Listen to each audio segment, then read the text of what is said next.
Voilà, donc Alain Ruscio est historien, il est aussi militant. Il est spécialiste de la colonisation française, je pense qu'au départ plutôt en Indochine, et ensuite sur la guerre d'Indochine. Il a fait d'ailleurs sa thèse de doctorat qui est devenue un bouquin qui est là-bas sur la table, Les communistes français et la guerre d'Indochine 1944-1954. Il a été aussi en Indochine en tant que correspondant de l'Humanité. Il a été journaliste également, donc troisième corde à son arc. Et ensuite, il s'est intéressé aux autres colonies, et donc forcément à l'Algérie. Il a écrit entre autres un livre qui, je pense, cantonné à Perpignan, certaines d'entre nous particulièrement, le titre résonne beaucoup, c'est Nostalgérie, l'interminable histoire de l'OAS. Je pense qu'il critique beaucoup, il expliquera, je suppose, les nostalgéries que de l'Algérie française. Et donc je pense qu'à Perpignan, ils sont malheureusement assez nombreux. On peut rappeler les cérémonies qui se font autour de la stèle à la mémoire de l'OAS qui est au cimetière du Haut-Vernay. On peut rappeler que le 19 mars, avec le maire LR Pujol, mais suivi aussi par le maire RN Alliot, les drapeaux sont en berne le 19 mars. Et j'ai vu aussi aujourd'hui dans la presse que le maire de Perpignan allait organiser une cérémonie en mémoire du massacre de la rue d'Issy. Voilà. Donc, je suppose que ça viendra dans le courant de la conférence. La date du 19 mars est quelque chose qui fait polémique. Bon, alors que bon, c'est quand même la signature du cessez-le-feu, les accords d'Évian, et je pense que pour les appeler en Algérie, ça a été une date qui compte énormément. Voilà. Donc, c'était intéressant d'avoir la présence d'Alain Ruscio ici pour toutes ces questions, et parce qu'il y a une sensibilité plus forte peut-être que dans d'autres secteurs, et aussi parce que c'est les 60 ans de l'anniversaire des 60 ans de la guerre d'Algérie. Voilà. Donc, je vais tout de suite lui laisser la parole. Donc, je rappelle qu'il y a quelques-uns de ses livres, mais malheureusement, on n'a pas pu en avoir autant que nous aurions voulu. Et je pense qu'Alain vous dira un petit mot aussi d'un livre qui n'est pas sorti encore, mais qui est sur un tout autre sujet, mais qui viendra peut-être à la fin de la conférence. Regard français sur l'islam, des croisades à l'ère coloniale. Donc c'est sur un autre sujet, mais qui est aussi extrêmement intéressant. Normalement, vous devriez m'entendre, c'est bien. Écoutez, merci aux organisateurs, merci aux travailleurs catalans. Je disais à Nicole tout à l'heure que j'étais déjà venu à votre fête il y a quelques années, c'était 7-8 ans, et que j'avais gardé un beau souvenir.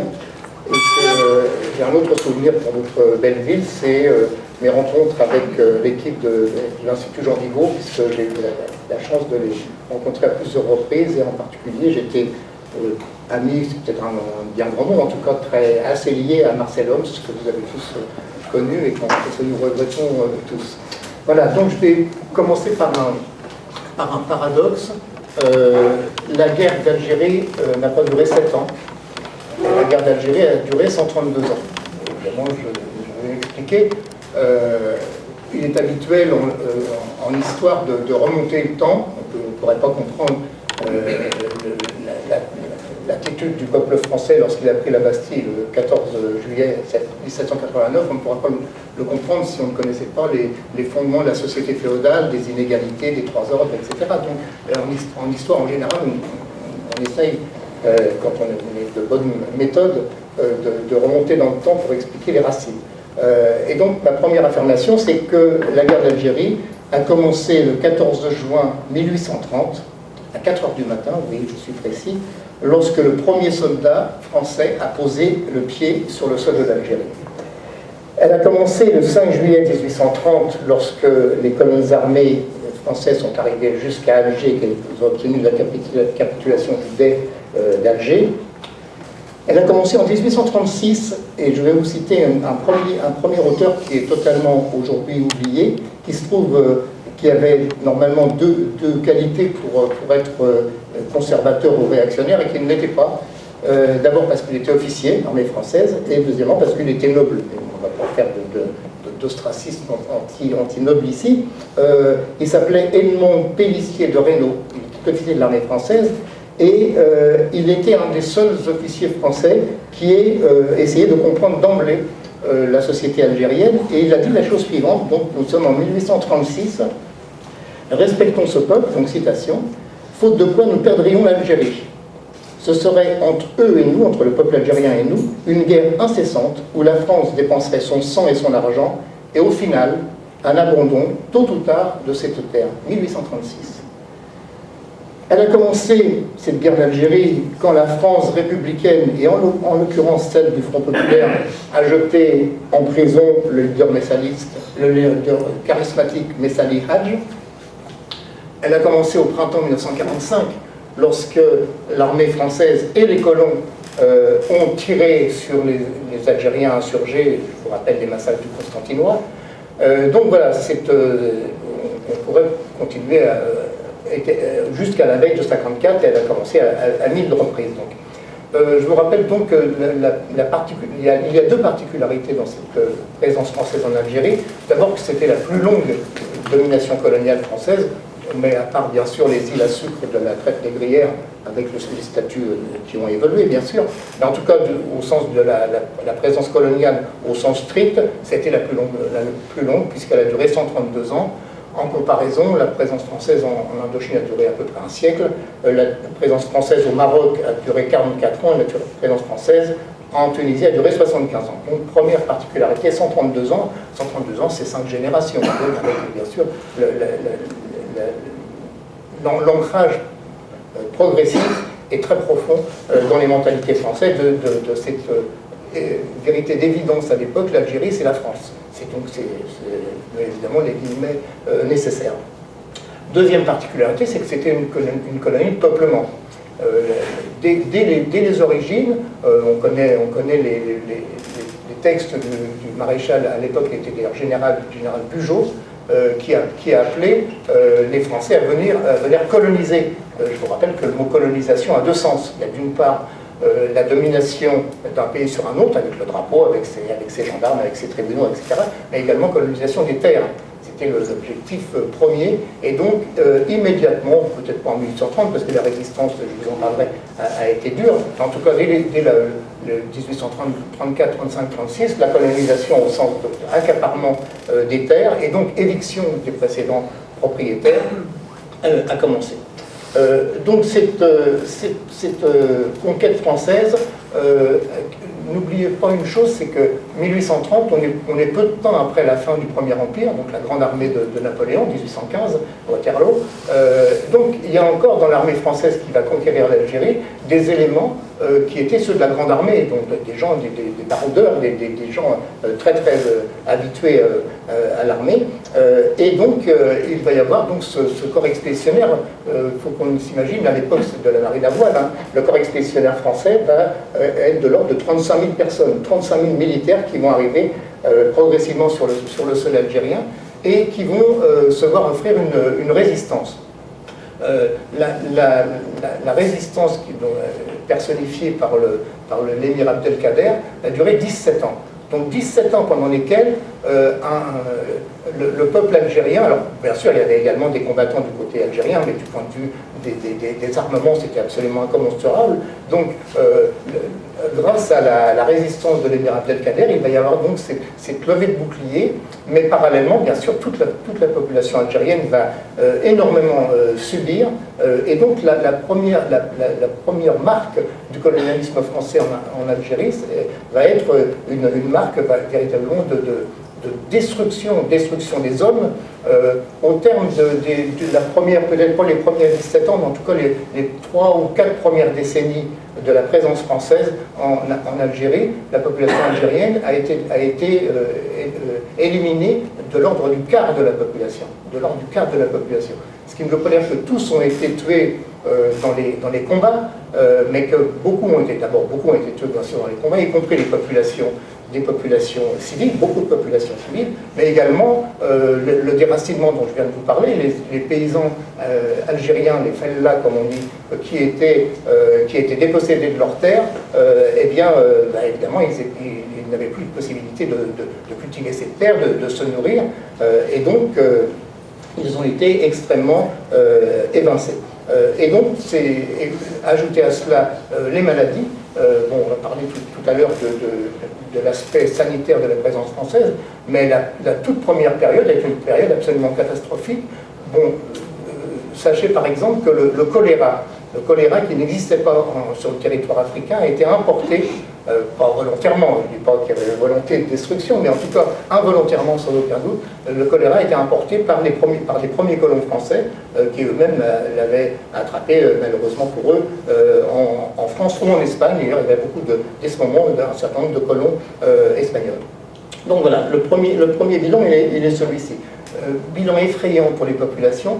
Bilan effrayant également pour la culture, la civilisation arabo-musulmane. L'une des premières, et là ça a commencé dès 1830, c'était l'arrivée des tout premiers soldats dans la ville d'Alger, destruction des mosquées. Beaucoup de mosquées ont été détruites, c'était d'ailleurs l'objet d'un des articles dans ce livre. Beaucoup de mosquées ont été détruites, d'autres ont été transformées en édifices religieux catholiques, donc des églises, des premières cathédrales, et d'autres ont tout simplement servi de lieu de résidence pour les troupes, voire même parfois d'écurie. Donc voilà, tout ça a amené une sorte véritablement de destruction de cette société algérienne. Je vais vous citer encore un texte de quelqu'un que par contre vous connaissez bien, c'est Jules Verne. On aime bien quand on fait l'histoire égratigner les idoles. Jules Verne a écrit des choses absolument abominables, comme beaucoup de ses contemporains. On ne peut pas le catégoriser évidemment d'homme d'extrême droite, raciste pur, mais enfin, il a écrit des choses assez abominables. Et parmi lesquelles, parmi les choses qu'il a écrites, donc évidemment tout ce que je vous dis, j'ai des références à vous transmettre et je transmettrai mes textes aux organisateurs. Parmi les choses qu'il a écrites, il a fait une définition du progrès. Donc écoutez bien, Jules Verne. C'est la loi du progrès. Les Indiens disparaîtront. Devant la race anglo-saxonne, Australiens et Tasmaniens se sont évanouis. Devant les concurrents du Far West, s'effacent les Indiens du Nord-Amérique. Un jour, peut-être, les Arabes seront anéantis devant la colonisation française. Donc, voilà, on est vraiment dans cette situation. Le terme parfois a été utilisé d'extermination. L'extermination n'était pas un but de la colonisation. L'extermination des indigènes, pour une raison très simple, c'est qu'à partir du moment où ils allaient sur ces terres, bien sûr, les premiers colons ont travaillé, les premiers colons étaient vraiment d'extraction très pauvre, les premiers. Mais également, ils ont fait travailler, bien sûr, les Algériens sur leurs propres terres, parfois d'ailleurs les anciens propriétaires. Donc l'extermination n'était pas le but, mais l'extermination partielle, en tout cas, a été une des conséquences. Donc la résistance, oui, je l'ai dit, la résistance à Yuri, on arrive assez rapidement donc à la notion de bilan. La notion de bilan est toujours à prendre avec des pincettes par des historiens, parce qu'il ne s'agit pas de mettre une balance et dans chaque fléau, dans chaque couleur de la balance, mettre le positif et le négatif. Mais on peut quand même essayer de faire une sorte de bilan mosaïque, en quelque sorte, avec un certain nombre de touches. Alors, le premier sens, la première constatation, c'est ce que je vous disais sur la colonisation des terres. La colonisation des terres a continué, et disons, à l'apogée de la colonisation française en Algérie, l'immense majorité des terres fertiles les terres fertiles, on peut dire la quasi-totalité d'ailleurs, la quasi-totalité des terres fertiles étaient accaparées par des colons. Et si je vous ai dit tout à l'heure que les premiers colons étaient pauvres et ils travaillaient eux-mêmes la terre, et beaucoup ont laissé d'ailleurs la peau parce qu'il y avait des conditions climatiques et sanitaires détestables, et progressivement des fortunes se sont édifiées, et en particulier dans le domaine du vignoble. Comme vous le savez, les populations musulmanes ne buvaient pas d'alcool, mais par contre, le vignoble, qui rapportait beaucoup plus que les céréales, beaucoup plus que d'autres cultures, a été très très fortement implanté, au point d'ailleurs que les viticulteurs, et en particulier je pense dans d'autres régions, les viticulteurs de métropole parfois ont protesté parce que eh bien, les vins algériens étaient tout simplement moins chers, parce que la main-d'œuvre n'était pas payée et qu'il y avait des exploitations de ce type. Autre domaine, bon, je vais très vite, autre domaine, le domaine des droits politiques. La colonisation française s'est faite au nom de la civilisation supérieure. C'était un thème qui était absolument fréquent. On connaît sans doute ici les textes de Jules Ferry de 1885 qui à ce moment-là parlait de l'Indochine. Hein. Les races supérieures, il a dit ça à l'Assemblée nationale en juillet 1885.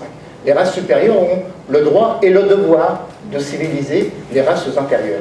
Donc c'est Jules Ferry. Mais là, on remonte un petit peu dans le temps. Mais j'ai des textes, par exemple, de quelqu'un qui va peut-être vous surprendre. Je ne veux pas vous les citer parce que je ne peux pas tout citer. Mais j'ai des textes de 1834 de Lamartine, Alphonse de Lamartine, qui était le grand poète vénéré, et on a raison de le vénérer, mais qui était également un homme politique, qui avait plusieurs facettes. Il était anti-esclavagiste, il était abolitionniste, il était très, très courageux contre la traite négrière, mais en même temps, c'était un colonialiste forcené, et j'ai sous les yeux un discours de 1834 que je pourrais vous transmettre, qui dit exactement la même chose, le devoir de civiliser ces populations. Et donc, il y a eu cette volonté d'apporter les lumières, l'idée d'apporter les lumières aux sociétés barbares, aux sociétés sauvages, et simultanément, il y avait une sorte de convergence étonnante, simultanément l'évangélisation, le parti catholique qui a voulu de façon forcenée, avec quelqu'un dont vous avez sans doute déjà entendu le nom, Monseigneur Lavigerie, qui a voulu, les catholiques les plus intégristes, hein, au sens même de l'époque, les plus conservateurs en tout cas, ont voulu évangéliser les musulmans, ce qui a été un échec absolument total. Il n'y a pratiquement jamais eu de conversion, contrairement à ce qui s'est passé en Indochine, contrairement à ce qui s'est passé en Afrique subsaharienne, etc. En terre d'islam, ça a été un échec. Et puis donc l'apport des Lumières au nom de la civilisation supérieure. Si on regarde en face de ce projet, qui à mon avis n'a jamais été tout à fait sincère, mais en tout cas de ce projet, la réalité, on s'aperçoit par exemple que la Déclaration des droits de l'homme et des citoyens n'a jamais été un produit d'exportation en colonie, que les droits politiques des colonisés en général et des Algériens en particulier ont été totalement oubliés. Je vais vous citer quelques chiffres. En 1800, il faut retrouver ma date, 1896. Un journaliste du Temps, le Temps c'était un petit peu l'équivalent du Monde d'aujourd'hui, si vous voulez, mais en plus conservateur, disons, bien que le monde ne soit pas toujours progressiste, mais en tout cas c'était le journal qui avait été qualifié, c'était la bourgeoisie fait journal. On avait utilisé cette expression à l'époque. Un journaliste du Temps, Paul Bourde, expose la chose suivante. Les Français, donc citation, les Français sont donc en minorité infime, les indigènes en majorité énorme. Quels sont les droits de ces minorités infimes? Absolus. Quels sont les droits de ces majorités énormes? Nuls. Donc j'ai les chiffres sous les yeux, je ne vais pas vous les citer tous, mais pour savoir que les indigènes n'avaient aucun droit politique. Certains d'entre eux pouvaient, à condition de faire amende honorable auprès des puissants, à condition d'être francophiles et francophones d'ailleurs, et donc de faire partie de la mince couche d'Algériens qui a accepté la coopération avec les puissants, Donc ceux-là ont eu par-ci par-là des sièges de conseillers municipaux, par-ci par-là, et très rarement des sièges de maires adjoints. Mais ça s'est arrêté là. Et à chaque fois qu'il y a eu venu de la métropole des tentatives de réforme dans le domaine politique, ces tentatives de réforme ont échoué face à la levée de bouclier des colons et de leurs élus qui étaient très très puissants. Les élus d'Algérie ont toujours été dans le camp conservateur, en tout cas jusqu'à la 4e République. Et donc, à chaque fois, il y a eu des renoncements de la métropole. Je pense en particulier au projet Blum-Violette du Front Populaire, qui a été un échec total, qui est dû en grande partie à la gauche française. C'est une chose qu'il faut regarder en face. La gauche française a souvent, et en particulier au moment du Front Populaire, on a tous en tête les magnifiques images du Front Populaire, les premiers congés payés, les ouvriers qui vont à bicyclette jusqu'aux plages de Normandie, les balles populaires, les grèves, le drapeau rouge sur les usines. Donc tout ça, ça nous fait plaisir. Mais dans le domaine colonial, le bilan du Front Populaire était absolument catastrophique, quasiment nul. Il y a une toute petite volonté de réforme qui a capitulé rapidement. Donc il y a eu d'autres volontés sur lesquelles d'autres échecs sur lesquels j'ai pas le temps de développer. Alors, toujours dans le domaine des droits politiques, la domination française sur la population algérienne a été féroce. Et quand je dis féroce, c'est vraiment le quotidien. Il y avait ce qu'on a appelé le code de l'indigénat, qui a été mis en place en 1882, je crois, en Algérie.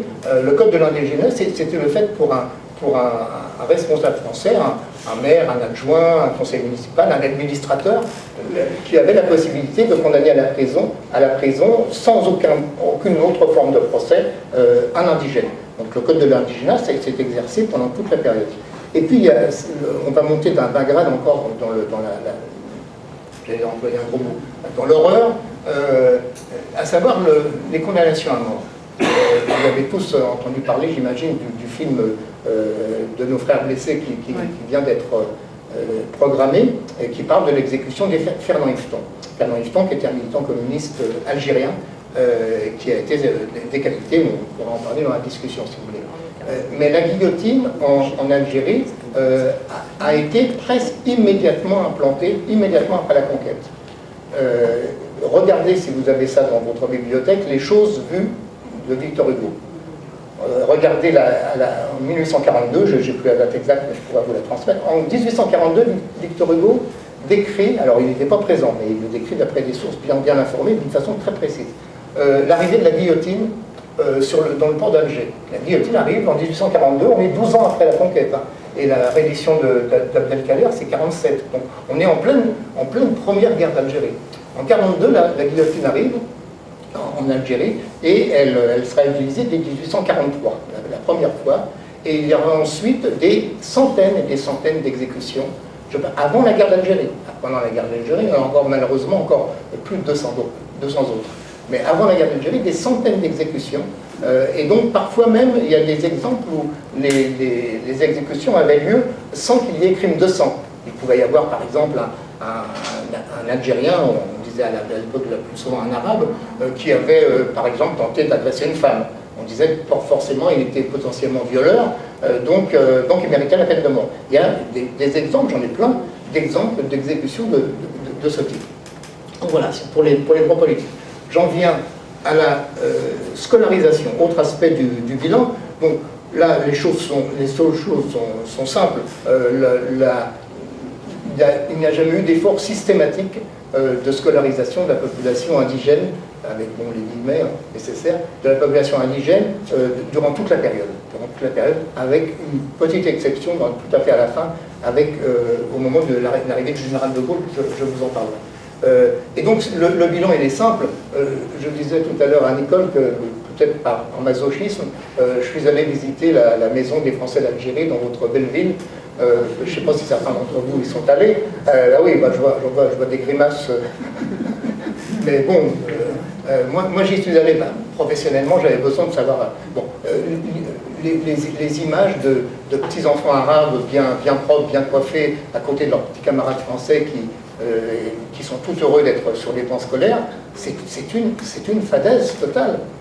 Il y avait, bien sûr, il y avait des petits-enfants arabes et kabyles, garçons d'ailleurs, entre parenthèses, qui allaient à l'école, mais c'était de l'ordre de 8-10% dans le meilleur des cas. Et la scolarisation, enfin l'alphabétisation de la population algérienne a été une véritable, non pas un échec, puisqu'il n'y avait jamais eu de tentative, mais en tout cas, le bilan est totalement négatif dans ce domaine.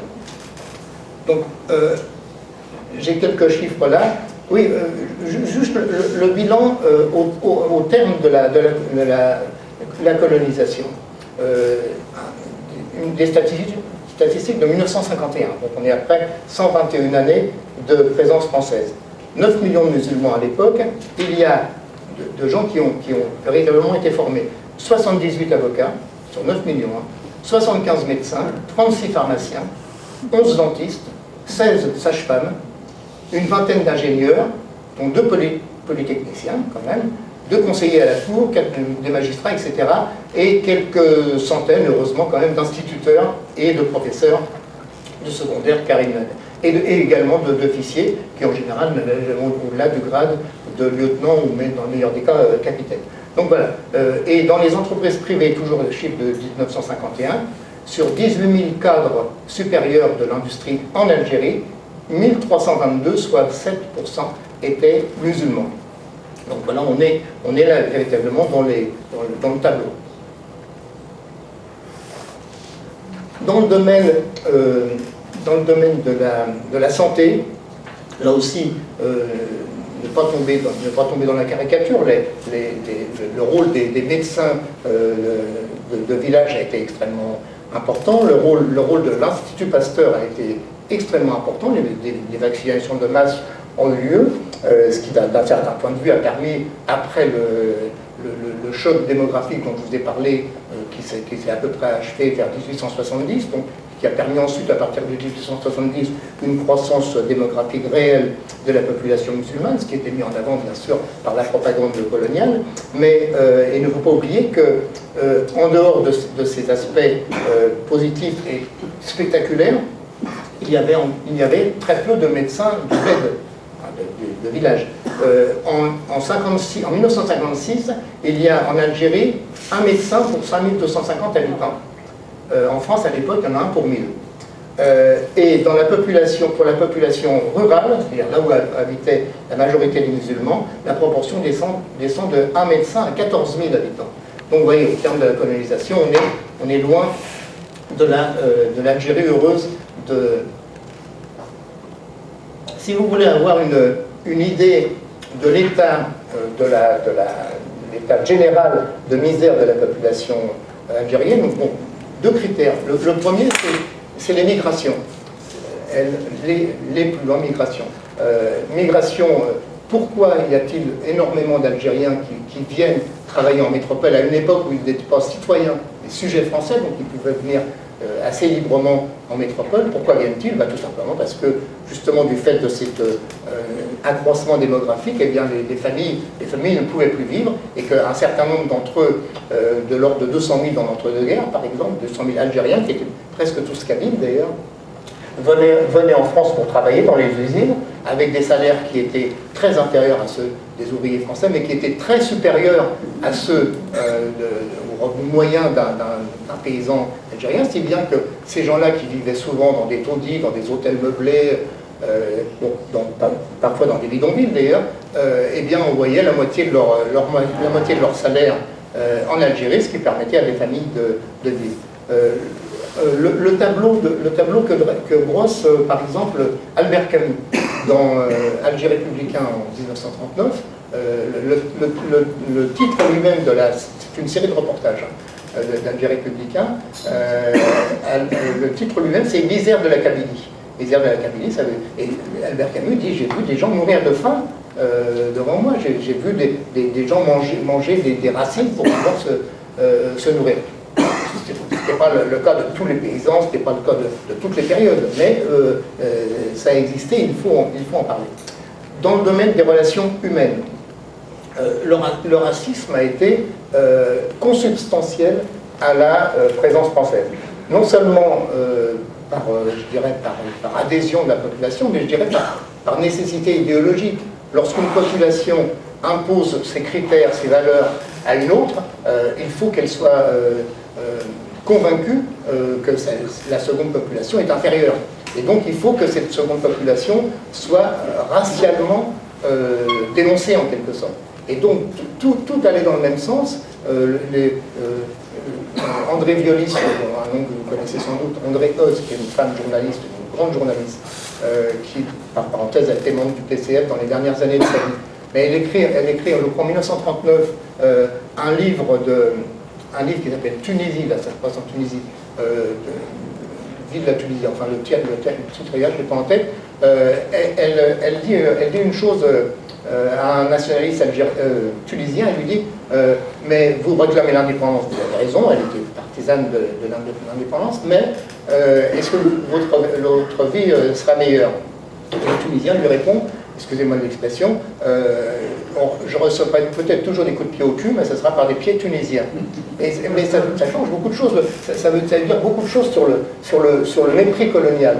Le vocabulaire, je ne vais pas vous donner tous les mots ici parce que vous risqueriez de me jeter des tomates, mais le vocabulaire, il était présent. Bon, je vais quand même vous le dire, parce que le mot bico, par exemple, le mot bico est un mot d'origine coloniale qui ensuite a fait une carrière en métropole.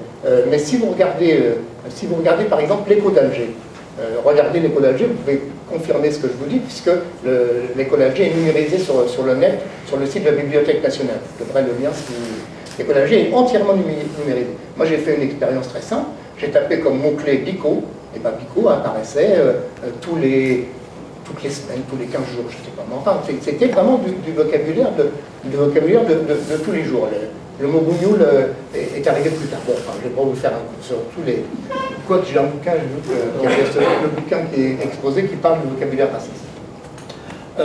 Donc voilà, bougnoul, tronc, les troncs, l'expression tronc, l'expression crouille, alors que ça vient d'un mot arabe qui veut dire rouya, excuse-moi pour la prononciation, qui veut dire frère, hein, donc c'est plutôt un beau mot, et qui est devenu une insulte, le mot raton, qui a donné naissance au mot ratonnade, enfin vous voyez, mais tout ça ce ne sont pas des inventions des historiens anticolonialistes de post-colonisation, ce sont les mots de l'époque utilisés régulièrement. Donc finalement on est arrivé à une constatation, c'est que deux sociétés ont été en permanence juxtaposées, avec très peu de zones de contact. Juxtaposées dans l'espace, puisqu'il y avait des quartiers arabes, entre guillemets, des quartiers européens, avec par-ci par-là, bien sûr, il y avait quelques Arabes, on disait évolués, hein, qui pouvaient devenir avocats ou qui pouvaient être salariés dans l'entreprise, donc qui avaient été au moins jusqu'au certificat d'études. Donc cela pouvait... Il n'y avait pas de loi d'apartheid, évidemment. L'apartheid, en tant que loi, n'a jamais existé en Algérie. Mais il y avait de fait une séparation entre deux populations, et donc la séparation dans l'espace. Alors avant d'en arriver à la guerre d'Algérie elle-même, on peut se poser une question. Est-ce que ce système était réformable? Est-ce que ce système avait la possibilité de déboucher sur autre chose qu'un affrontement? La réponse, à mon avis, est non. Ça peut être tout à fait basé sur énormément de faits. Je vous cite l'exemple d'un ancien gouverneur général de l'Algérie qui s'appelait Maurice Violette. Maurice Violette, qui était un homme politique radical, qui était donc, on ne peut pas dire un dangereux extrémiste de gauche, mais qui était un homme de bonne volonté, qui a essayé, lorsqu'il a été nommé, je crois, par le cartel des gauches, gouverneur général de l'Algérie, qui a essayé d'imposer un certain nombre de réformes, des réformettes. Hein. Il ne s'agissait pas de proposer l'indépendance, il s'agissait tout simplement d'essayer d'amadouer un petit peu les éléments européens les plus fermés, et puis d'obtenir quelques droits aux indigènes. Il a été évincé. Et il a écrit en 1931, donc quelques années plus tard, un livre qui s'appelait dont le titre était « L'Algérie vivra-t-elle » Et Violette répondait « L'Algérie vivra à condition », un petit peu, vous vous rappelez ce que je vous ai dit tout à fait au début sur Pélissier de Reynaud, c'était un petit peu le même esprit. Si, l'Algérie vivra à condition que les Européens d'Algérie acceptent au moins quelques réformes, acceptent au moins quelques droits pour ces indigènes, faute de quoi, eh bien, à un moment ou à un autre, ça pètera. Et il dit ça, il écrit ça en 1931, donc avec un... les réformes, elles ont été extrêmement... Soit elles ont échoué, comme le projet Blue-Violette, dont je vous ai parlé du Front Populaire, soit elles ont été plus que timides. Si vous avez la curiosité de regarder le programme du CNR, hein, en ce moment on parle pas mal des jours heureux, et on a raison de le faire, mais le programme du CNR, qui est glorieux pour mille choses, a oublié la question coloniale. Regardez, hein, je n'invente rien. La question coloniale, il y a 3 lignes, je crois. Obtention de quelques droits, amélioration sociale pour les indigènes. Voilà, c'est fini. C'est fini. Donc ces gens, et que évidemment hors de question de les critiquer, ils étaient dans la clandestinité, ils étaient... Mais bon, malgré tout, ces gens qui luttaient pour le droit des peuples, le droit du peuple français à disposer de lui-même, n'avaient pas, ça ne leur venait pas à l'esprit que le droit des peuples colonisés à disposer d'eux-mêmes existait également, et un certain Ho Chi Minh leur a rafraîchi la mémoire en 1945 en proclamant l'indépendance du Vietnam. On reparlera du Vietnam aussi, parce que, pas par plaisir perso, mais parce que l'histoire du Vietnam et l'histoire de l'Algérie sont assez liées. Donc voilà, tout ça fait que... alors est-ce que le système était réformable? On ne peut pas refaire l'histoire. Moi je constate qu'il n'a jamais été réformé en tout cas. Et donc à partir de là, l'impasse s'explique. L'autre aspect de l'impasse, c'est l'opinion en France. L'opinion en France, il faut savoir, bon, les moins jeunes d'entre nous ont peut-être quelques souvenirs des murs d'école sous la 4e République. Il y avait sur les murs les cartes Vidal-Lablache avec l'Empire français, et on apprenait aux enfants d'abord la notion de race, hein, la race blanche. On retrouve ça dans les manuels scolaires jusqu'aux années 1950. Hein. La race blanche qui avait toutes les qualités, etc. La fierté de l'Empire. Beaucoup de gens de la génération d'avant nous connaissent encore par cœur le nom des comptoirs de langue, par exemple. Pondichéry, Mahé, enfin, Chambernagor, enfin, etc. Bon. Donc, voyez, c'est les choses qu'on apprenait. Bon, moi j'étais vraiment gamin, mais en tout cas, que les gens apprenaient. Et c'était la fierté de l'Empire français, la fierté d'avoir apporté à ces petits nègres, excusez-moi l'expression, à ces petits niapoués, à ces petits bigots, de leur avoir apporté nos lumières. Donc, le parti colonial a été très puissant. Je n'ai pas trop le temps de développer, mais le parti colonial a véritablement inculqué à toute la population française des notions encore une fois, de hiérarchie des civilisations, hiérarchie des races, fierté, etc. Face à cela, il y a eu évidemment des protestations.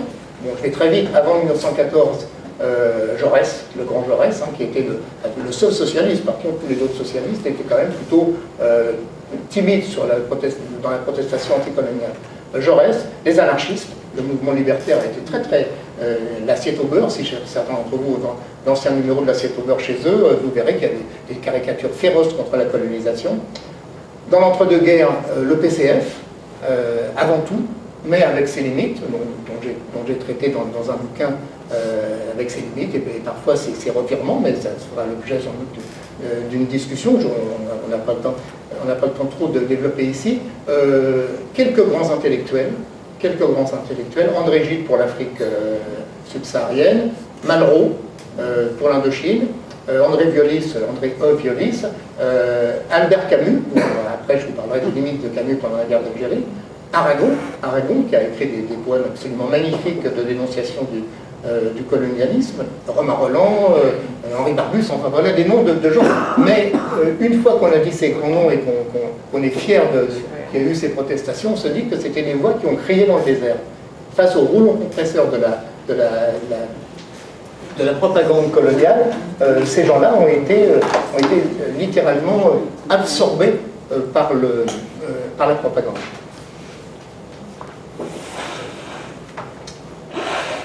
Autre élément dont il faut tenir compte, c'est la maturation progressive du sentiment national au sein de la communauté algérienne. Bon, je vous ai parlé de la résistance d'Abdelkader, donc après il y a eu plusieurs révoltes armées, mais à un certain moment, beaucoup de dirigeants politiques algériens ont considéré qu'il fallait également, en quelque sorte, prendre modèle sur les formes d'organisation de la vie politique française et former des associations. Et donc la première association qui a été formée s'appelait l'Étoile nord-africaine en 1926, et sous la direction de communistes, déjà, c'est une première chose qu'il faut dire, c'est une émanation directe de la volonté du jeune PCF de s'organiser auprès des colonisés et pour la défense des colonisés. Donc l'Étoile nord-africaine a été fondée par un Algérien, et surtout par un Algérien aujourd'hui totalement inconnu ou peu connu, qui s'appelait Abdelkader Adjali, qui a été un homme très très important dans la toute première période du nationalisme algérien en métropole, parce que c'est en Algérie, je veux dire, il était hors de question d'avoir une organisation politique pour les Algériens. Ils étaient immédiatement envoyés en prison ou exilés ou exécutés. Donc le nationalisme algérien s'est d'abord implanté en métropole et ensuite s'est organisé en Algérie. Dans tout état de cause, ce nationalisme avait réussi à convaincre la grande majorité de la population algérienne, d'abord en métropole, et progressivement, avec bien sûr les difficultés de communication, progressivement en Algérie même, si bien que finalement on arrive à l'orée de la guerre d'Algérie et de la lutte armée.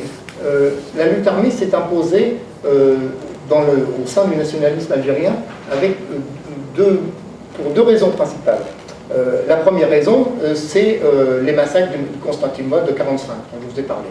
À ce moment-là, beaucoup d'Algériens, et d'ailleurs aujourd'hui beaucoup d'historiens algériens, mais également français, moi j'en fais partie, considèrent qu'en 1945, en fait, c'est vraiment, il n'y avait plus d'autre solution que la lutte armée. Donc en 1945, les nationalistes ont essayé d'arborer le drapeau, qui n'était pas encore le drapeau de l'Algérie, mais qui était le drapeau du Parti du peuple algérien, du PPA, et il y a eu des massacres épouvantables. Et à partir de ce moment-là, dans les milieux nationalistes algériens, ils se sont dit, il n'y a plus d'autre solution que de préparer la lutte armée, même si l'armée française, même si la gendarmerie, la police sont surpuissantes, il faut qu'on débouche sur la lutte armée. Et puis la deuxième raison, c'est l'Indochine. La guerre d'Indochine, ne jamais oublier qu'avant la guerre d'Algérie, donc 54-62, il y a eu la guerre d'Indochine 45-54, et que pendant toute cette période de la guerre d'Indochine, tous les colonisés de l'Empire français regardaient vers les troupes du Viet Minh et regardaient la progression de l'armée vietnamienne face à l'armée française. Et je vous rappelle que Dien Bien Phu a été une victoire militaire, ce n'est pas seulement un revers passager, c'était le moment où l'armée française a été vaincue par l'armée vietnamienne. Et regardez le calendrier, Dien Bien Phu c'est le 7 mai 1954, l'insurrection algérienne c'est le 1er novembre 1954. Donc 3-4 mois, 4-5 mois entre les deux. Donc à ce moment-là, les nationalistes algériens se sont dit on passe à l'acte. Cette fois-ci, il faut passer à l'acte, en laissant de côté d'ailleurs Messa Liaj, qui était en quelque sorte le père fondateur, et qui lui, à l'ultime moment, au moment de prendre la décision de la lutte armée, a refusé et a renoncé. Et à partir de là, il y a eu des haines, des divergences d'abord et ensuite des haines entre nationalistes algériens. Vous avez peut-être vu dans les séries à la télé les moments où parce que Messa Liaj a fondé immédiatement après le FLN un mouvement qui s'appelait le Mouvement National Algérien, le MNA. Et donc, il y a eu des luttes intestines terribles entre nationalistes algériens. Donc, j'en viens enfin au 1er novembre 1954. Il me passe combien de temps ? J'ai dû commencer à moins de quart, donc c'est... Bon, non, ça ira largement. Mais c'est volontairement que j'ai consacré plus de temps à l'avant 54 pour bien montrer combien c'était devenu absolument inéluctable. Donc 1er novembre 54, proclamation du FLN. Donc la première chose qu'il faut savoir, c'est que ce FLN n'existait pas avant. le terme même, le sigle Front de Libération Nationale, apparaît dans la nuit du 31 octobre au 1er novembre 1954. Auparavant, il y avait le Parti du peuple algérien dont je vous ai parlé, il y avait le mouvement des Amis du manifeste algérien de Ferhat Abbas, qui avait des existences plus ou moins légales. Mais bon, FLN, ça existe à ce moment-là, c'est donc la fraction la plus déterminée, on va dire des lieutenants de Messaliach qui l'ont lâché et qui décident de l'insurrection.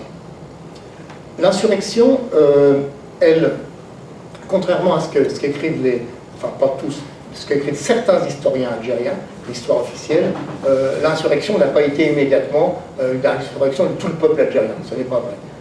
C'était une minorité très active, très décidée, et qui a été très clairvoyante, puisqu'elle a réussi ensuite à entraîner la population. Mais évidemment, la grande majorité des Algériens, d'abord, ne savaient pas qui était le FLN, ne savaient pas que Messaliach était désormais en adversité, donc la majorité du peuple algérien n'a pas immédiatement pris les armes. C'est totalement faux. Par contre, le FLN a pris une initiative qui répondait aux attentes de la population algérienne, et donc il y a eu en quelque sorte la sensation très vite vécue par les Algériens, enfin en tout cas les politisés, que quelque chose était en train de se passer, que c'était quelque chose de qualitativement nouveau. D'autant plus, j'y viendrai tout à l'heure, que la répression française a tout de suite commencé et qu'évidemment, ça a amené une réflexion de se resserrer, une réaction de se resserrer autour du FLN. Donc pour la population algérienne, j'y reviendrai longuement tout à l'heure, mais novembre 1954, c'était un coup d'éclat. Ce n'était pas immédiatement la lutte armée de tout le peuple, en particulier dans les villes. Pendant les deux années qui ont suivi, pratiquement l'année et demie qui a suivi, la population était adhérée aux idées d'indépendance, mais n'était pas immédiatement active. Pour la population française et pour le monde politique français, ça a été, disons que ça a été une surprise. En tout cas, les conditions dans lesquelles ça s'est passé. Bien sûr, les services de renseignement avaient donné quelques idées auparavant, mais les conditions concrètes de développement de la lutte armée ont été une surprise. Donc la réponse tout à fait naturelle, avec les guillemets nécessaires, de l'État français, c'était la répression. C'était la répression. Donc je vous rappelle qu'à l'époque, le gouvernement français qui venait de conclure la paix en Indochine, c'est toujours le même, était dirigé par Pierre Mendès France. Il avait comme ministre de l'Intérieur François Mitterrand, et aussi bien Mendès, parce que souvent on cite Mitterrand, peut-être parce que certains d'entre nous aiment bien égratigner Mitterrand, mais ça, je ne me prononcerai pas là-dessus. Sa longue carrière. Mais Mendès France porte une responsabilité identique. Mendès France a dit exactement les mêmes choses à l'époque. Regardez les discours qu'on peut retrouver là aussi sur Internet. Le journal officiel, les débats parlementaires sont tous numérisés, donc vous pouvez retrouver ces textes. Mendès France, et Mitterrand, donc l'Algérie c'est la France. L'Algérie c'est la France, et Mitterrand a ajouté cette formule de plus célèbre, la seule négociation c'est la guerre. Donc ministre de l'Intérieur, mais pourquoi ne fût-ce pas le ministre des Armées qui a pris la chose en main? Parce que l'Algérie c'était la France. Donc c'était 3 départements français, et donc c'est au ministre de l'Intérieur de régler la question. Et beaucoup de Français se sont dit à l'époque, mais pourquoi les départements algériens se soulèvent-ils? Pourquoi, après tout, puisqu'ils sont français, pourquoi n'y a-t-il pas d'insurrection en Île-et-Vilaine ou dans les Pyrénées-Orientales, ou pourquoi n'y a-t-il pas d'insurrection en Seine-et-Oise, etc. Donc pour beaucoup, l'Algérie, ça vous paraît peut-être, peut-être les moins jeunes ont quelques souvenirs là-dessus, mais c'était vraiment l'Algérie, c'est la France, c'était intériorisé par tous. Et ce qui explique d'ailleurs les difficultés de la lutte anti-guerre qui a commencé très très doucement, malgré effectivement les cris de protestation des communistes d'abord, de certains intellectuels, mais très rares à l'époque. Sartre ne se prononce pas en 1954, Camus, n'en parlons pas, qui resterait une grande partie de la guerre en dehors de l'activité de dénonciation de la guerre, etc. etc. Donc les communistes, François Mauriac écrit des choses très judicieuses et lucides Et donc François Mauriac est plutôt un homme politiquement conservateur, catholique, pratiquant, mais François Mauriac a beaucoup de courage. Il écrivait à l'époque dans le Figaro, hein, donc il a le courage de dénoncer la guerre très rapidement. Donc la réponse de l'État français, si vous voulez, dans la discussion, on reviendra sur l'attitude des communistes, parce que bon, je pense que les lecteurs du Travailleur catalan ont quelque intérêt pour cette famille politique. Donc, j'en parle pas maintenant, mais dans la discussion, on pourra en parler. En tout cas, ce qui est certain, c'est que dès le début, l'État français met le rouleau compresseur contre la révolte algérienne, avec véritablement toutes les méthodes de répression, donc l'armée, la gendarmerie, la police, puisque on est dans les départements français, ils vont agir. On a la preuve que dès ce moment-là, il y a des épandages de napalm. Le napalm est utilisé dès le premier mois de la guerre d'Algérie, et donc les méthodes qui, hélas, vont ensuite se développer, mais qui existent dès ce moment-là, la pratique de la torture, la pratique des disparitions avec les guillemets nécessaires. Alors, on a tous en tête la disparition de Maurice Audin et l'attitude du président Macron qui, en l'occurrence, a été assez lucide et assez courageuse lorsque Macron a rendu visite à Josette Audin, la veuve de Maurice Audin. Donc, il a entériné l'idée que tous les historiens connaissaient et que tous les gens informés savaient, à savoir que Maurice Audin n'avait jamais disparu, mais qu'il avait été bel et bien assassiné. Donc, au moins, Macron l'a dit, ce qu'aucun de ses prédécesseurs n'avait dit. Mais Macron a dit une chose assez étonnante à l'époque. Il a dit que la pratique des disparitions et des tortures était un système. Il employait le mot de système. Donc, en l'occurrence, on ne se verrait peut-être pas souvent, mais Salmon ce geste. Mais, alors, système, ça veut dire quoi? Ça veut dire que les disparitions ont été permanentes. Les corvées de bois. Corvées de bois, ça voulait dire qu'on simulait l'évasion d'un prisonnier et qu'on le tuait dans le dos, évidemment. Les gens qui ont été emmenés sur des hélicoptères et précipités dans le vide, ce qu'on appelait les crevettes Bijard. Avec mon épouse, en arrivant chez vous, on est passé par Carcassonne, on est passé dans le quartier Bijard, je ne sais pas si vous êtes déjà passé. Il y a une sorte de stèle à la mémoire du général Bijard. Bijard était un assassin de guerre. Bijard a pratiqué personnellement la torture, et là-dessus, j'attends les contradicteurs, j'ai des sources. Et les crevettes Bijard, c'était le fait de précipiter des prisonniers dans le vide, soit au-dessus de la mer. Mais au-dessus de la mer, ils ont vite changé la méthode, parce que quand les cadavres étaient ramenés par les marées, bien évidemment, les gens s'apercevaient qu'il y avait des... Et donc, ils leur ont coulé les pieds dans des bassins dans des bassines de ciment. Donc, évidemment, c'était plus humain. La guillotine. Je vous ai parlé tout à l'heure de la guillotine. La décapitation de Fernand Yveton a été un moment absolument épouvantable. Mais Yveton, le premier, a toujours dit attention, je ne suis pas le seul martyr. Yveton est mort en algérien, je vous signale. Hein. Ce n'est pas un Français d'Algérie. Yveton et tous les militants du Parti communiste algérien, les militants de souche européenne, ne disaient pas qu'ils étaient de souche européenne, ils étaient nous sommes algériens. Et ils avaient raison. Henri Alleg était algérien, Maurice Audin était algérien, Yveton était algérien. Et donc, bon, en tout cas, il était d'origine européenne. Mais les 221 autres, il y a eu 222 exécutions pendant la guerre d'Algérie, 222 en 7 ans. Entre parenthèses, si vous allez voir le film de nos frères blessés, vous verrez, il y a un carton tout à fait à la fin qui donne ce chiffre, qui donne un chiffre supérieur d'ailleurs, mais je crois que c'est 222 le chiffre retenu par les historiens, et dit sous la présidence de René Coty.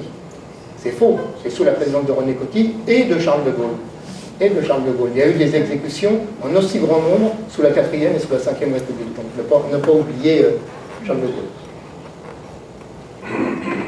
Donc ces méthodes abominables. Et puis une autre méthode également, les déplacements de population. Ça paraît moins grave que le napalm, ça paraît moins grave que les exécutions sommaires, mais c'était un phénomène de masse. C'est-à-dire qu'à peu près le quart, ou peut-être le tiers, de la population rurale d'Algérie a été déplacée. Ça voulait dire quoi? Ça voulait dire qu'une zone était considérée par l'armée comme une zone un no man's land dans lequel plus personne n'avait le droit de circuler, et les gens qui continuaient à circuler étaient exécutés, tout simplement. Et donc ces populations rurales ont été emmenées dans des camps qui n'étaient évidemment pas des camps d'extermination, qui étaient des camps d'internement, mais des camps dans lesquels, tout simplement, ils n'avaient plus leur possibilité de cultiver la terre, de vivre, de se nourrir, tout simplement.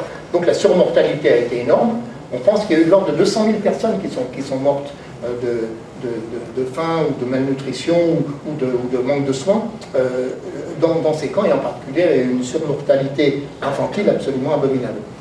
Donc voilà, toutes ces choses-là ont été mises en pratique par l'armée française, mais c'est toujours plus facile de critiquer, l'armée, mais ne jamais oublier que l'armée obéissait à l'État. L'État français, que ce soit sous la 4e ou sous la 5e République, a couvert, non pas seulement couvert, mais a inspiré, a ordonné parfois tout ce que je viens de vous dire. Et donc les exécutions, désolé de retomber encore sur l'orable de François Mitterrand, mais François Mitterrand, qui était ministre de l'Intérieur sous le gouvernement Mendès, est devenu garde des Sceaux sous le gouvernement Guy Mollet, donc le gouvernement Guy Mollet qui était intronisé en janvier 1956, François Mitterrand a participé avec d'autres, avec Guy Mollet entre autres, bien sûr, avec Bourgès-Monory, enfin c'est peut-être des noms qui vous rappellent quelque chose des gloires de la 4e République, et puis également Robert Lacoste, qui était le ministre résident en Algérie. Tous ces gens-là ont décidé de reprendre les exécutions capitales. Donc c'est le 15 février 1956, donc un an avant Ifton d'ailleurs, le 15 février 1956 que l'État français a pris la décision, en conseil interministériel, a pris la décision de reprendre les exécutions capitales et donc de passer à l'acte. Et de passer à l'acte, ça voulait dire quoi? Ça voulait dire qu'en juin 1956, le premier guillotiné militant, parce qu'il y avait peut-être des droits communs, mais le premier guillotiné militant qui s'appelait Zabana a été exécuté dans la prison de Barberousse, et si vous allez voir le film, c'est la première image du film. Je vous préviens tout de suite, essayez d'emmener une petite fiole de cognac avec vous, parce que c'est un film qui vraiment on reçoit des directs en pleine face à plusieurs reprises. Mais en tout cas, bon, c'est la réalité, il ne s'agit pas de la cacher. Et donc, à partir de là, évidemment, la reprise des exécutions capitales, c'était une déclaration de guerre, non seulement à la population rurale, comme auparavant, mais également à la population urbaine. Et donc, quelle était la réponse du FLN? La réponse du FLN, ça a été d'organiser des ripostes, et parmi les ripostes, il y a les abominables attentats de Melkbar et de la cafétéria en plein cœur d'Alger, où effectivement des jeunes algérois qui personnellement n'étaient pas coupables, évidemment, personnellement, mais ont été tués ou certains mutilés, etc., ce qui aujourd'hui est mis encore en avant, et seulement ces événements par les révisionnistes de la guerre d'Algérie. Donc voilà, l'idée finalement c'est que l'État français a considéré que puisque le peuple algérien, ils avaient leur service de renseignement, ils avaient les personnes qui les renseignaient, l'idée c'était, puisque le peuple algérien unanimement, enfin très majoritairement, soyons prudents, très majoritairement veut l'indépendance, veut nous faire la guerre, on va lui faire la guerre. Donc en fait, la guerre d'Algérie a été une guerre au peuple algérien, pas seulement aux combattants du FLN, mais au peuple algérien. Donc, tout ce que je vous ai dit, le napalm, regardez par exemple le film de Gillo Pontecorvo qui s'appelle La bataille d'Alger. La bataille d'Alger, donc c'est début 57, les paras descendent dans la Casbah et ils arrêtent tout le monde. Ils arrêtent tout le monde. On peut dire que, et d'ailleurs c'est une chose aujourd'hui encore qu'on constate, on peut dire que toutes les familles algériennes ont eu à un moment ou à un autre l'un des leurs qui ont été arrêtés, certains torturés, certains tués. Je ne dis pas qu'ils ont tous été torturés, mais en tout cas beaucoup. Et toutes les familles algériennes ont été concernées par la répression. Donc voilà. Cette guerre d'Algérie a connu deux phases. La première phase, c'est donc la 4e République que je viens de vous dire, donc 54-58. Et en 58, face au piétinement de l'armée française et de l'État français face à la rébellion, il va y avoir une montée en puissance du mouvement Algérie française qui va décider de se débarrasser de cette République qui était décidément trop impuissante et trop... ajouter à cela les crises ministérielles qui se multipliaient. Donc l'idée qu'il fallait un État fort commence à s'implanter dans plusieurs milieux. D'abord le milieu des Français d'Algérie les plus conservateurs, mais ils étaient très majoritaires, dans les milieux de l'armée, et puis dans les réseaux gaullistes. Alors, je fais un retour sur la carrière de Gaulle. De Gaulle, bon, comme vous le savez, a été l'un des grands dirigeants de la résistance française. Il devient président du Conseil, enfin président du GPRS, pour être plus précis, à la Libération, et il va rester en poste jusqu'à janvier 1946. Janvier 1946, il démissionne pour des raisons politiques intérieures, et de janvier 1946 à 1958, il connaît ce qu'on a appelé la traversée du désert. On avait tenté avec le RPF d'avoir un mouvement, bon, de masse d'ailleurs, donc, mais en même temps, il avait ses réseaux. Et on était la semaine dernière à Bordeaux, où des amis nous ont demandé quel avait été le rôle de Chaban.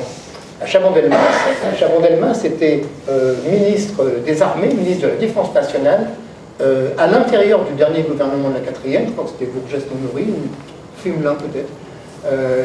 Chaban-Delmas était l'homme du gaullisme à l'intérieur du gouvernement. À l'extérieur, il y avait une célèbre figure, c'était Michel Debré. Donc les réseaux gaullistes préparent le retour du général de Gaulle.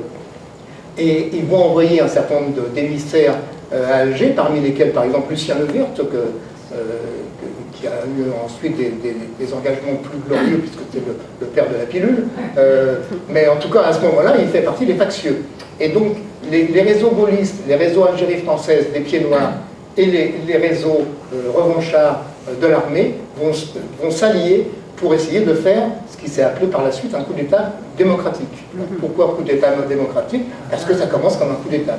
Le 13 mai 1958, le comité de salut public dirigé par le général Massu proclame donc, alors qu'il n'a aucune légalité républicaine, personne n'a investi ce comité, donc Massu, qui est officier supérieur à l'armée française, se permet de critiquer son gouvernement et d'appeler d'une façon, disons, limpide, mais pas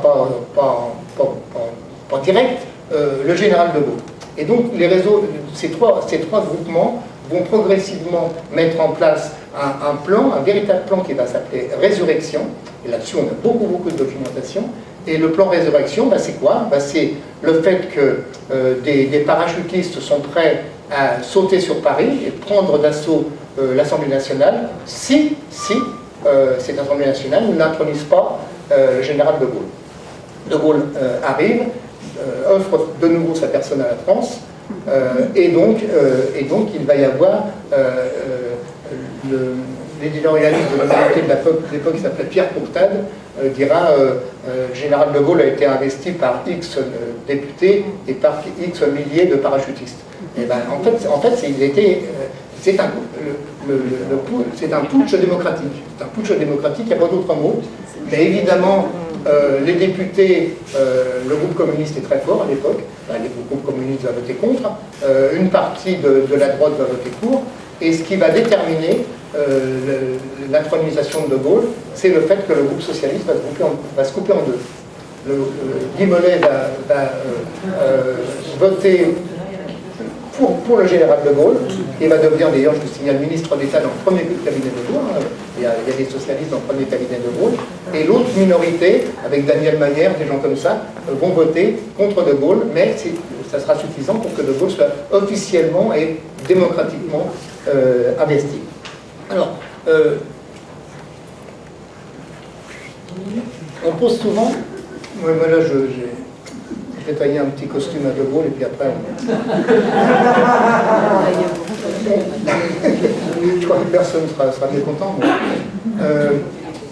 Alors en fait De Gaulle, moi j'ai beaucoup de choses à lui reprocher, et puis après, je dirais tout le bien que je pense de lui sur la deuxième période.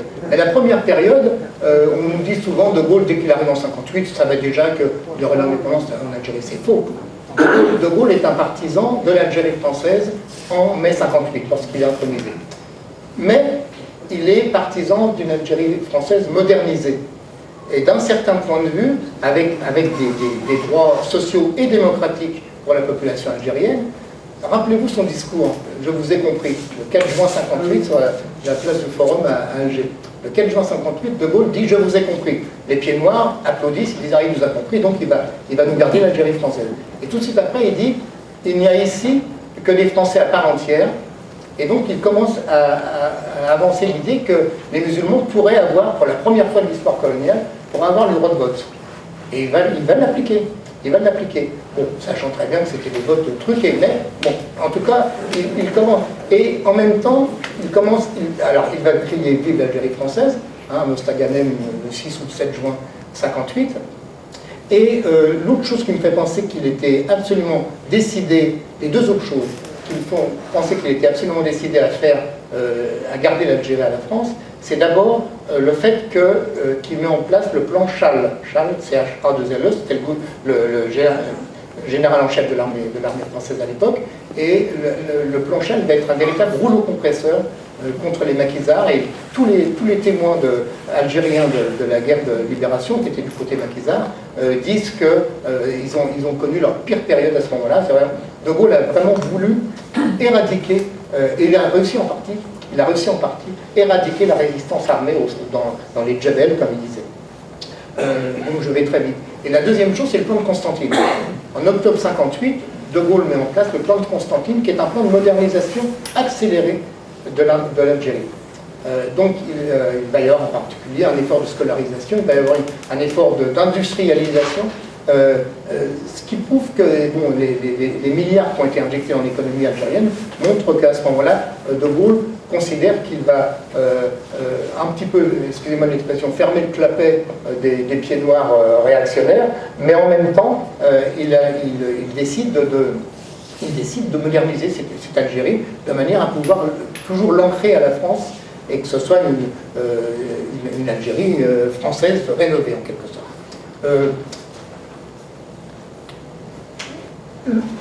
De Gaulle, alors c'est là que j'en viens aux évolutions de Gaulle qui sont assez spectaculaires et assez remarquables d'un certain point de vue. Donc De Gaulle est un homme de l'ancienne France, hein, il est né en 1890, je crois, donc à ce moment-là, il a fait toute son éducation, il est issu de milieu catholique traditionnel, donc il est profondément colonialiste et profondément Algérie française. Et en même temps, c'est un homme d'une grande lucidité politique, et il va commencer à s'apercevoir que l'armée française peut contrôler le terrain, elle aurait pu le contrôler 30 ans de plus peut-être, l'armée française contrôle les populations, mais dans l'esprit des gens, des Algériens, l'idée de l'indépendance fait des progrès absolument phénoménaux. Et De Gaulle raconte dans ses mémoires, ça vous pouvez retrouver ça dans ses mémoires, il raconte la chose suivante. En août 1959, donc on est à peu près 14 mois après son intronisation, en août 1959, il fait une tournée en Algérie, en particulier en Kabylie. Et il explique je suis reçu par les enfants des écoles qui ont des petits drapeaux bleu, blanc, rouge. On a rassemblé des musulmans, des femmes voilées, tout le monde a le drapeau bleu, blanc, rouge. Et donc, merci au président de nous garder l'Algérie, etc., etc. Et De Gaulle raconte, je rentre dans l'hôtel de ville de Tizi Ouzou, et à un certain moment, je vois s'approcher de moi un vieil arabe, je crois qu'il emploie cette expression, en burnou, etc., avec ses médailles d'anciens combattants, et qui le tire par la manche et lui dit « Mon général, n'en croyez rien, ici, tout le monde est pour l'indépendance. » De Gaulle écrit ça dans ses mémoires. Et bon, c'est un choc. Et le discours de Gaulle, dans lequel on aura le mot d'autodétermination, c'est septembre 59, un mois plus tard. Donc le virage, à mon avis, se fait là. Mais ça ne veut pas dire que De Gaulle est acquis à l'idée de l'Algérie indépendante à ce moment-là. Ça veut dire qu'il commence à prendre ses distances et à considérer que peut-être, éventuellement, le chemin vers l'indépendance se mettra en place. Parmi les raisons de l'évolution de De Gaulle, il y a ce que je viens de vous dire sur le fait. Puis en plus, il est excédé par il a même des formules très, très méchantes contre les pieds noirs. Si vous lisez les relations des entretiens qu'a eu Alain Perfit avec De Gaulle, ça s'appelle C'était De Gaulle, je crois, il a vraiment des mots, qu'on peut dire même racistes, contre les pieds noirs. Il est vraiment excédé contre la fermeture d'esprit des pieds noirs, de certains pieds noirs. Et l'autre raison, qui est pas suffisamment mise en valeur, à mon avis, par les historiens, c'est la volonté de Gaulle que la France ait un rôle mondial, et en particulier un rôle européen. De Gaulle se dit, finalement, vous savez qu'il avait employé l'expression de la guerre d'Algérie, c'était une boîte à chagrin. Il avait employé cette expression. Donc, si la France veut avoir un rôle mondial, il faut d'abord qu'elle ne soit plus dénoncée systématiquement à l'ONU. Il faut d'abord que tous les pays, y compris les alliés, les Américains ont un rôle très, très trouble dans ce qu'il fait, dans cette affaire. Tous les pays commencent à nous montrer du doigt. On est presque, il restait encore à l'époque les colonies espagnoles, non, portugaises, pardon. Mais c'est à peu près tout. Hein. Dans les années 60, les dernières puissances coloniales, c'était le Portugal et la France. Donc on était quand même en compagnie de Salazar, ce qui n'était pas très, très glorieux. Donc si on veut que la France retrouve un rayonnement mondial, c'est l'époque où De Gaulle va en Union soviétique, par exemple. C'est l'époque où il reçoit Kennedy à Paris. Et puis l'autre aspect, c'est qu'il a extrêmement peur du décollage politique et économique de la République fédérale allemande. Et donc, il s'aperçoit que l'Europe, n'oubliez pas que le traité de Rome, c'est 57, donc on est en pleine guerre d'Algérie. Si la France est toujours dans cette boîte à chagrin de la guerre d'Algérie, elle va laisser l'Allemagne devenir la puissance hégémonique en Europe. Et ça, il en veut absolument. Donc tout ça mûrit dans sa tête, et tout ça amène donc progressivement un certain nombre de prises de position, dans un premier temps autodétermination. Il a ensuite, je crois en 60, une expression du genre le peuple algérien décidera lui-même de son destin, enfin des choses comme ça, et il emploiera même en 61, je crois en octobre 61, une expression encore plus significative. Il dira la décolonisation est notre politique parce que c'est notre intérêt. Donc tout est dit à partir de ce moment-là. Mais évidemment, les gens qui l'ont porté au pouvoir, donc encore une fois les pieds noirs les plus conservateurs et les éléments de l'armée, ne vont pas apprécier du tout. Il va donc y avoir rapidement, d'une part, le putsch des généraux. Le putsch des généraux, c'est avril 61. Et donc le putsch des généraux, c'est quoi? C'est les 4 généraux les plus ringards de l'armée française, Chal, Salan, Zeller, Jouot. Jouot est d'ailleurs natif d'Algérie, et qui vont donc essayer d'une façon vraiment d'abord fasciste et deuxièmement pas très organisée quand même, essayer de mettre à bas la 5e République et eux aussi de monter sur Paris. Et donc ça va être un échec cinglant. Le dernier aspect tragique de cette épopée Algérie française, c'est l'OAS.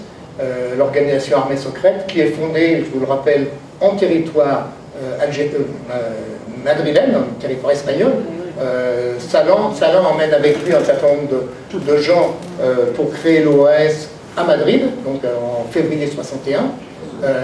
Et alors il va y avoir certains vont être directement à l'OAS, d'autres vont être des compagnons de route, par exemple Jean-Marie Le Pen qui n'a jamais été à l'OAS, mais qui était un compagnon de route et qui était une sorte de porte-parole dans la vie politique française. Et donc, cette organisation ne sera jamais de masse, mais elle aura 2 atouts. Le premier atout, c'est incontestablement un soutien d'une partie de la population européenne. Beaucoup d'Européens considèrent que l'OAS est leur dernier recours, leur bouclier en quelque sorte. Je vais vous citer quelqu'un que vous connaissez sans doute. Quand je préparais mon livre sur la nostalgie, j'avais visionné beaucoup de DVD, entre autres un qui s'appelle La Mère Patrie, L''Amère Patrie. C'est un cinéaste qui ouvertement était vraiment nostalgique de l'Algérie française. Et donc il donne la parole à des pieds noirs. nostalgique. Et il donne la parole à Marc Villalonga. Donc Marc Villalonga, on la connaît comme la brave mémère gentille, l'accent truculent. Elle est sans aucun doute gentille, ça je ne mets pas ça en doute. Mais elle dit pendant un moment une chose au cinéaste, elle lui dit « Heureusement qu'il y avait l'OAS, sinon les Arabes nous auraient tous tués, nous auraient tous égorgés. » Mais ça nous fait peut-être sourire aujourd'hui, mais c'était un vécu. C'était un vécu de cette partie de la population qui est considérée, qui était en train de tout perdre. Et, bon, la responsabilité, c'est une autre question. Qui était en train de tout perdre, mais qui se raccrochait à cette ultime... Et donc l'OAS va malgré la période relativement courte de février 61 à... bon, ils vont continuer à déborder encore jusqu'à 63-64, en gros 2-3 années d'existence, pendant lesquelles ils vont faire énormément de mal, ils vont tuer beaucoup de gens, ils vont tuer des gens en Algérie, et en particulier des Arabes, ce qu'ils appelaient des Arabes, et puis ils vont porter la guerre en France, et donc il va y avoir beaucoup d'attentats, parmi lesquels celui contre la maison d'André Malraux le 7 février 62, au cours duquel la jeune Delphine Renard la petite fille Delphine Renard sera défigurée et donc sera ensuite rendue aveugle à vie, ce qui va provoquer une ultime réaction de la population française, la manif de Charonne, etc. Donc voilà, cette guerre se termine par la victoire, de toute façon inéluctable, de la résistance algérienne, mais qui s'est terminée dans les conditions les pires, puisque, encore une fois, la France s'est retirée et, d'un certain point de vue, a abandonné, y compris des gens qui avaient ses soutiens, je pense aux harkis, par exemple, et je pense à une partie de la population pied-noir qui a été très mal traité par la Ve République et par certains élus. On cite souvent les mots de Gaston Defferre, parce que beaucoup de pieds-noirs arrivaient à Marseille, et Defferre avait dit qu'ils aillent se réinstaller ailleurs, enfin des choses comme ça.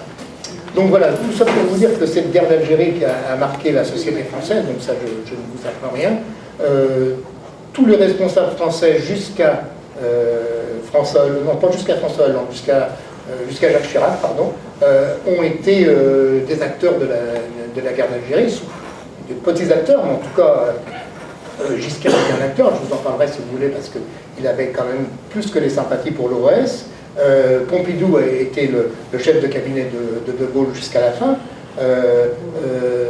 Mendès France, Mitterrand évidemment, De Gaulle évidemment, et Chirac qui était officier, qui était lieutenant, je crois, appelé mais lieutenant en Algérie.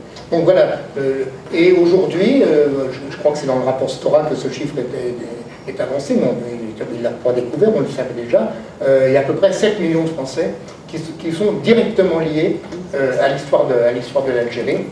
Donc, soit les pieds noirs dont je viens de parler, et leurs enfants, parce que dans la population, je pense que Perpignan, vous devez le savoir, il y a beaucoup de familles de pieds noirs qui continuent à cultiver un petit peu la nostalgie et qui parfois le transmettent à leurs enfants.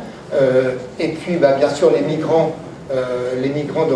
d'origine algérienne, donc sur 2 ou 3 générations depuis, les enfants de harkis, et puis la masse énorme des appelés du contingent, qui ont tous connu cette guerre et qui en ont souvent connu un traumatisme. Je vous rappelle que le titre d'un livre des années 80 du docteur Bernard Sig, qui s'appelle « Le silence et la honte », où il était psychanalyste, il avait interviewé un certain nombre de soldats qui effectivement s'étaient réfugiés dans le silence et qui effectivement étaient honteux, non pas de ce qu'ils avaient fait, parce que l'immense majorité des gens du contingent n'ont pas de sang sur les mains, mais de ce qu'ils avaient vu. Et donc voilà, et l'opinion française a été mobilisée difficilement et tardivement contre la guerre d'Algérie. Voilà, je vous remercie.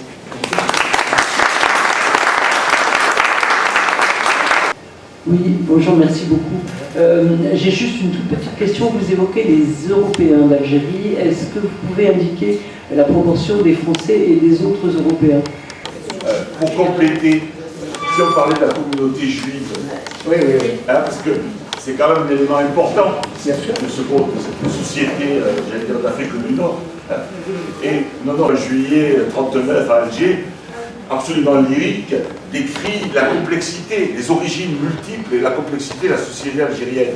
Et moi, je crois que la question de cette complexité me semble extrêmement importante, culturellement et socialement. Bien sûr.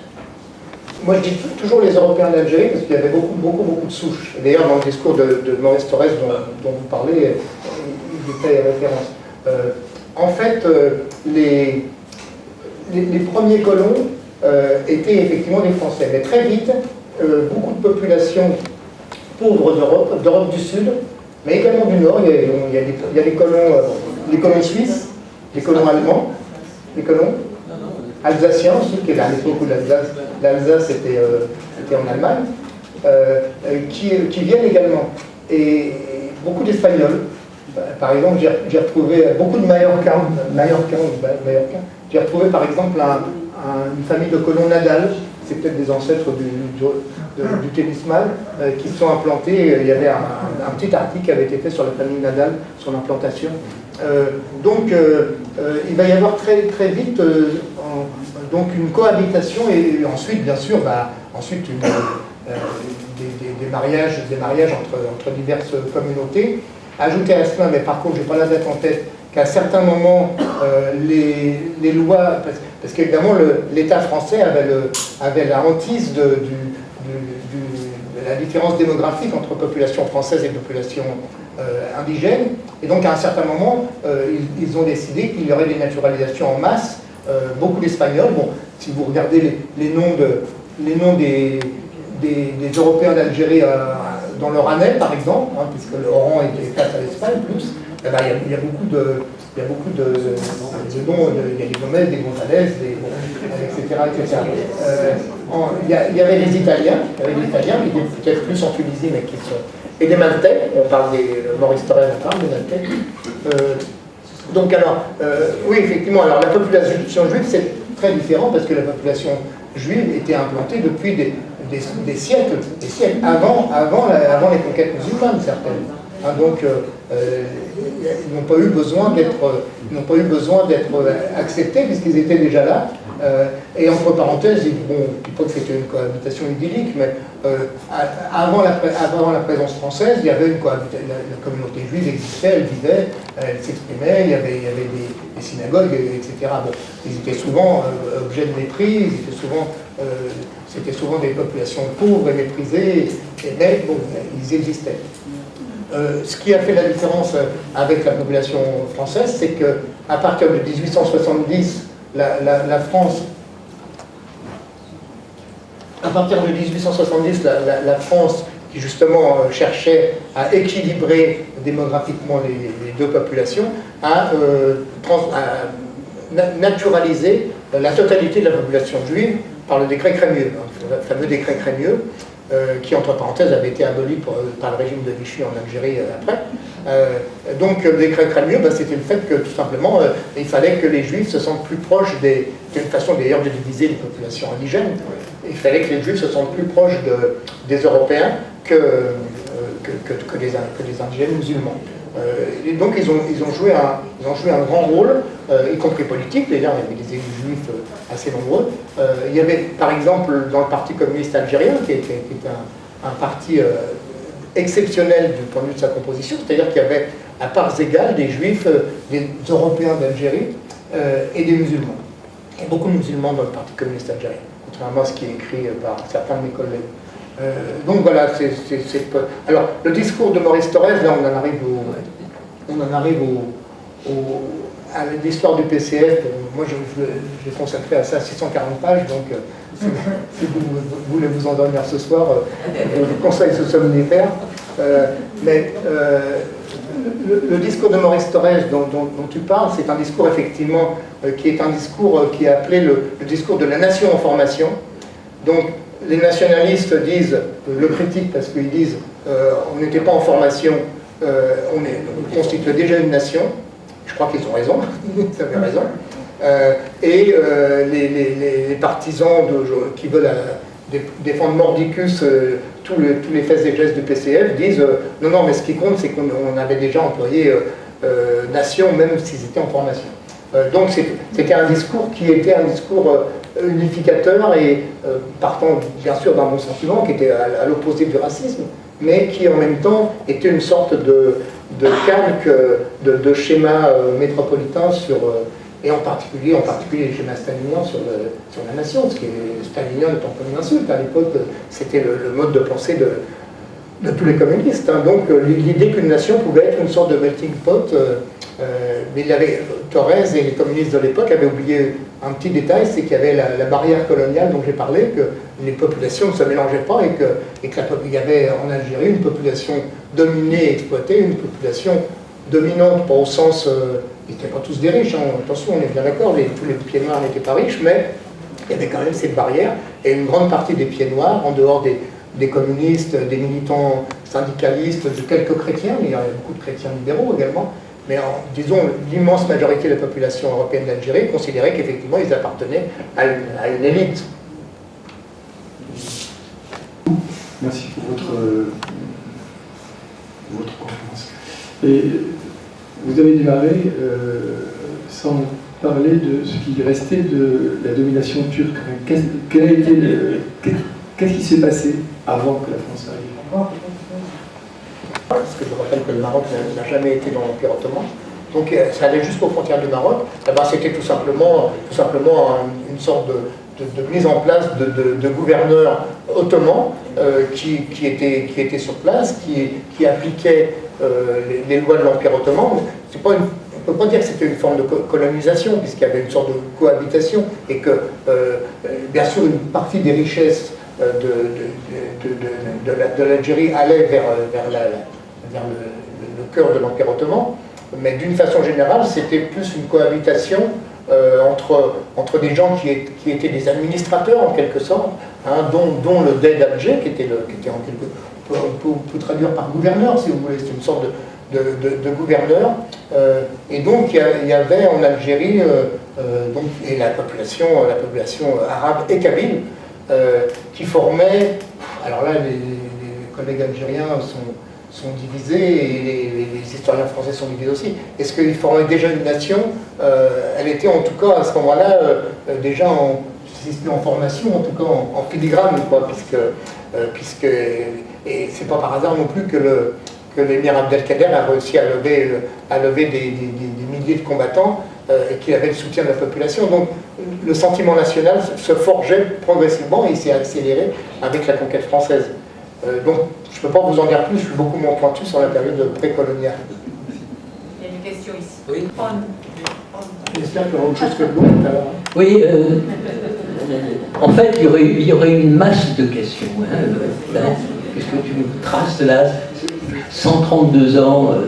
Mais il y a un point que tu avais évoqué et sur lequel tu voulais pointer ta réflexion, c'est Albert Camus. Alors, je dis que c'est la vision qu'on a d'Albert Camus, l'analyse que l'on a, est un point de polémique très important.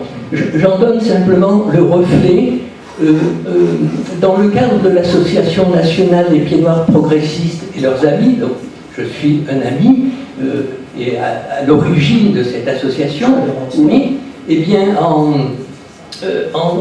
vers 2008-2010, il y avait une commémoration, je ne sais plus, sur une date qui concerne la vie de Camus, et peut-être de l'anniversaire de sa mort, et l'association a discuté de savoir si on faisait un communiqué qui mettait en exergue le rôle positif d'Albert Camus. Ça a provoqué une polémique entre nous. Moi, j'ai été de ceux qui ont tapé comme pas possible pour qu'on ne fasse pas de communiqué de la part de l'association des pieds noirs progressistes.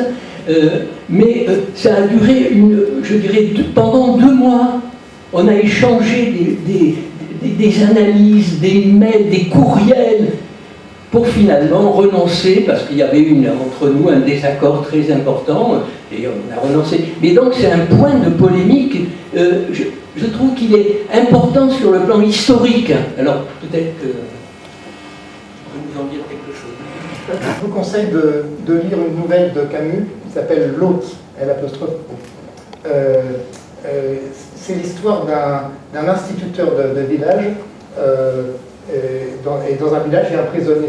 C'est une nouvelle qui a précédé une nouvelle des années 50, avant la guerre d'Algérie. Et donc, dans un village, un gendarme demande à un instituteur d'accompagner jusqu'au chef-lieu un prisonnier musulman, un prisonnier politique. Et l'instituteur se met en route, il n'est pas très chaud, mais enfin, c'est un ordre. Il se met en route et à mi-chemin, il se dit mais qu'est-ce que je vais faire? Je suis pris entre mon devoir humaniste, ce pauvre type, je ne vais pas l'emmener parce qu'il risque peut-être la mort ou pire, et en même temps je ne veux pas trahir ma communauté d'origine. Et donc finalement, il renonce à sa mission et il laisse le prisonnier au milieu, à mi-chemin entre le village et le chef-lieu. Mais à ce moment-là, il se dit, mais si je rentre dans mon village, je vais être dénoncé par les miens, par les Européens, et en même temps, je ne peux pas me présenter devant les musulmans parce que je n'ai pas aidé non plus ce type-là à se sauver. Et je crois que c'est un petit peu le parcours de Camus, c'est l'hésitation permanente. L'hésitation permanente. Et bon, d'abord Camus romancier, il y a quand même quelque chose d'assez effrayant, c'est que les Arabes n'apparaissent jamais. Lisez La Peste, il y a des cadavres d'Européens, malheureusement partout. Les Arabes, ils doivent mourir quand même, ces Arabes de La Peste. On ne les voit pas. L'étranger, lisez l'étranger. L'Arabe qui est pourtant tué n'a pas de nom. Pendant tout le film, pendant tout le livre, c'est l'Arabe. Il n'a pas de nom. La compagne le copain de Meursault, le copain de Meursault est plus ou moins un proxénète, je crois. Hein. Il est en ménage avec une femme. La femme s'appelle la Mauresque. Elle n'a pas de nom. Tous les autres ont des noms. Tous les autres ont des noms. Donc, c'est quand même moi, j'aurais voté comme toi. Moi aussi, je suis parmi les amis. Mais je ne me souviens pas de cette polémique. Bon, moi, j'aurais voté comme toi parce qu'effectivement, on peut pas mettre au crédit de Camus le fait d'avoir fait son choix. Il n'a jamais fait son choix. Alors, le Camus humaniste a existé. L'Isère de la Kabylie en 1939, c'est un très beau thème de dénonciation. Il a protesté à un certain nombre de fois contre le racisme. Il a écrit un très bel article, par exemple, je ne sais pas si vous vous souvenez de ça, le 14 juillet 1953 à Paris, place de la Nation, la police a tiré sur les manifestants algériens et eu 7 morts par balle. Donc en plein Paris, hein, c'était bon. Camus a protesté, il a écrit un très beau texte, qui paraît dans le Monde à l'époque. Bon. Mais lorsque le moment du choix est arrivé, voilà, bien avant, parce que d'abord, lisez les carnets de Camus, en 1954, il ne se passe rien. Il évoque même pas parce qu'on a publié ces carnets après sa mort. Il n'évoque même pas le 1er novembre 1954. Il commence à essayer de proposer une paix civile, donc c'était, je crois que c'est avril 1956. Mais au moment où il propose la paix civile, avril 1956, je vous rappelle, c'est le moment où les premières morts par guillotine, c'est pas tout de suite, c'est juin, mais en tout cas, on est à un moment où l'armée tire dans la population, etc. Et donc, il refuse le choix, c'est ça qu'on peut lui reprocher. Alors, certains disent, oui, mais Camus était tellement amoureux de l'Algérie qu'il ne pouvait pas faire le choix.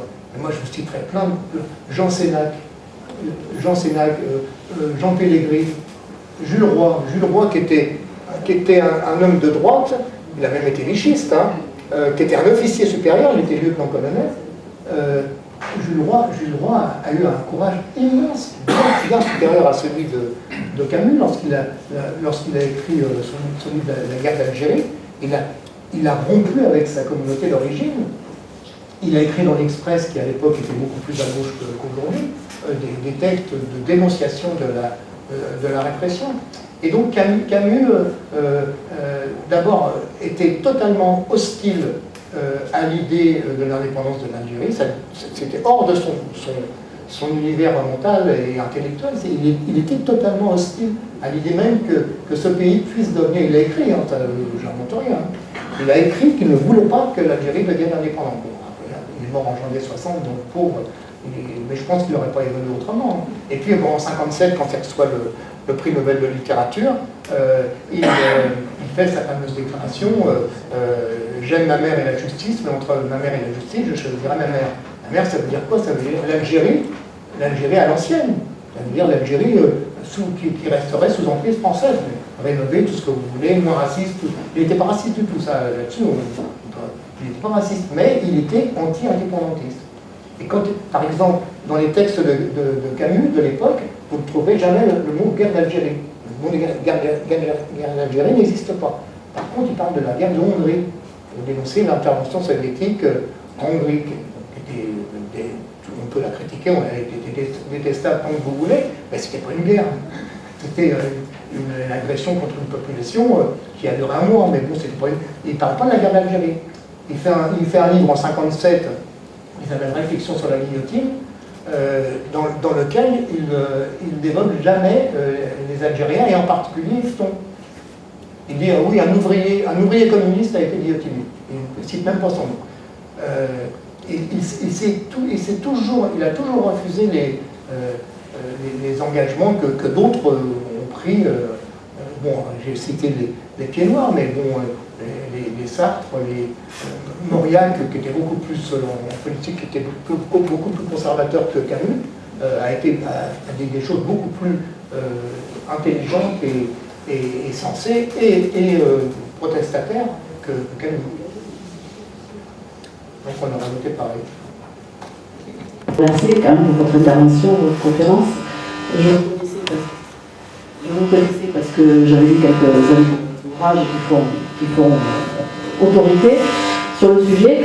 Sur Camus, bon, moi je ne suis pas d'accord avec mon ami Roger Villel, parce que je pense que, non mais c'est pas dramatique, mais je pense que c'était pour lui un choix impossible. C'était impossible parce que ça revient un peu à l'intervention qu'a fait Georges tout à l'heure sur les différentes communautés qu'il y avait en Algérie et les différentes couches sociales qu'il y avait en Algérie, et la question de Marie-Pierre sur qu'est-ce qu'étaient devenus les Espagnols, etc. En fait, en Algérie, la société était hyper compliquée à comprendre, surtout du point de vue d'un Français de France, comme on disait. Parce que les vagues successives de gens qui sont venus en Algérie pour vivre là-bas, venaient pour des raisons complètement différentes les uns des autres, avec des relations complètement différentes à leur vie d'avant. Et quand ils sont arrivés en Algérie, ils se sont débrouillés de façon différente les uns des autres. Par exemple, les mariages, il n'y en a pas eu, c'est clair, entre Français et musulmans, il y en a eu très peu. Il y a eu quelques essais au début de la colonisation de certains officiers qui ont essayé de montrer l'exemple, comme ils disaient. Quand même, on peut se dire, voilà. Rien que déjà ça, c'est un peu dramatique, mais ils n'ont pas été suivis beaucoup. En grande partie à cause de la religion musulmane qui faisait que quand même les femmes n'avaient pas le droit de sortir, et à partir de là c'était un peu compliqué pour les Français ou les Européens d'avoir des relations conjugales avec. Mais les Espagnols n'étaient pas du tout considérés comme il faut par les Français, par certains Français de certaines couches sociales. Bon, moi je suis originaire d'Algérie, vous l'avez compris, mais j'ai dans ma famille tous les cas de figure possibles de différentes zones de colonisation.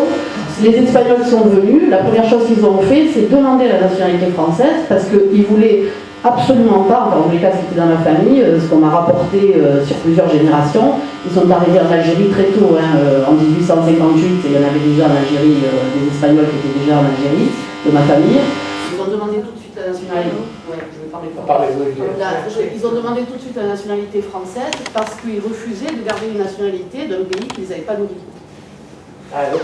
Ça, c'est quelque chose qu'on ne sait pas forcément en France, mais il y a pratiquement tous les Espagnols, les Italiens, les gens du Sud qui venaient, c'était bon, des gens qui avaient une grosse difficulté sociale. Bon, enfin, moi, ma famille, ils avaient quitté une barque, ils ont caboté jusqu'en Algérie, et ils crevaient la dalle, quoi.